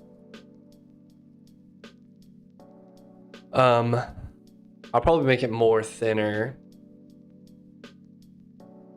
But also I did I did backwards. V-list. Oh, I was thinking that, yeah.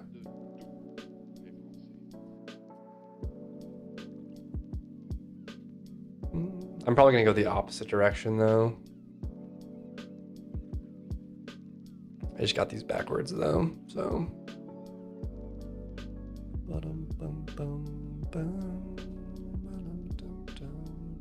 They should be more thinner and wider. There we go, that looks better. So it'll be like pet 1, pet 2, and then like mutation. It'll just show it'll probably show the name of the trait, and then it'll show the percentage. I think that looks pretty good. Something like this. Obviously this stuff it'll be, like I'm just using random boxes for stuff right now, so it'll get better. But I think I'm gonna end stream here, everybody. I need to go eat lunch and do some stuff, so. Thank you all for stopping in. I hope you all had a good time. And yeah, hopefully I'll see you next time.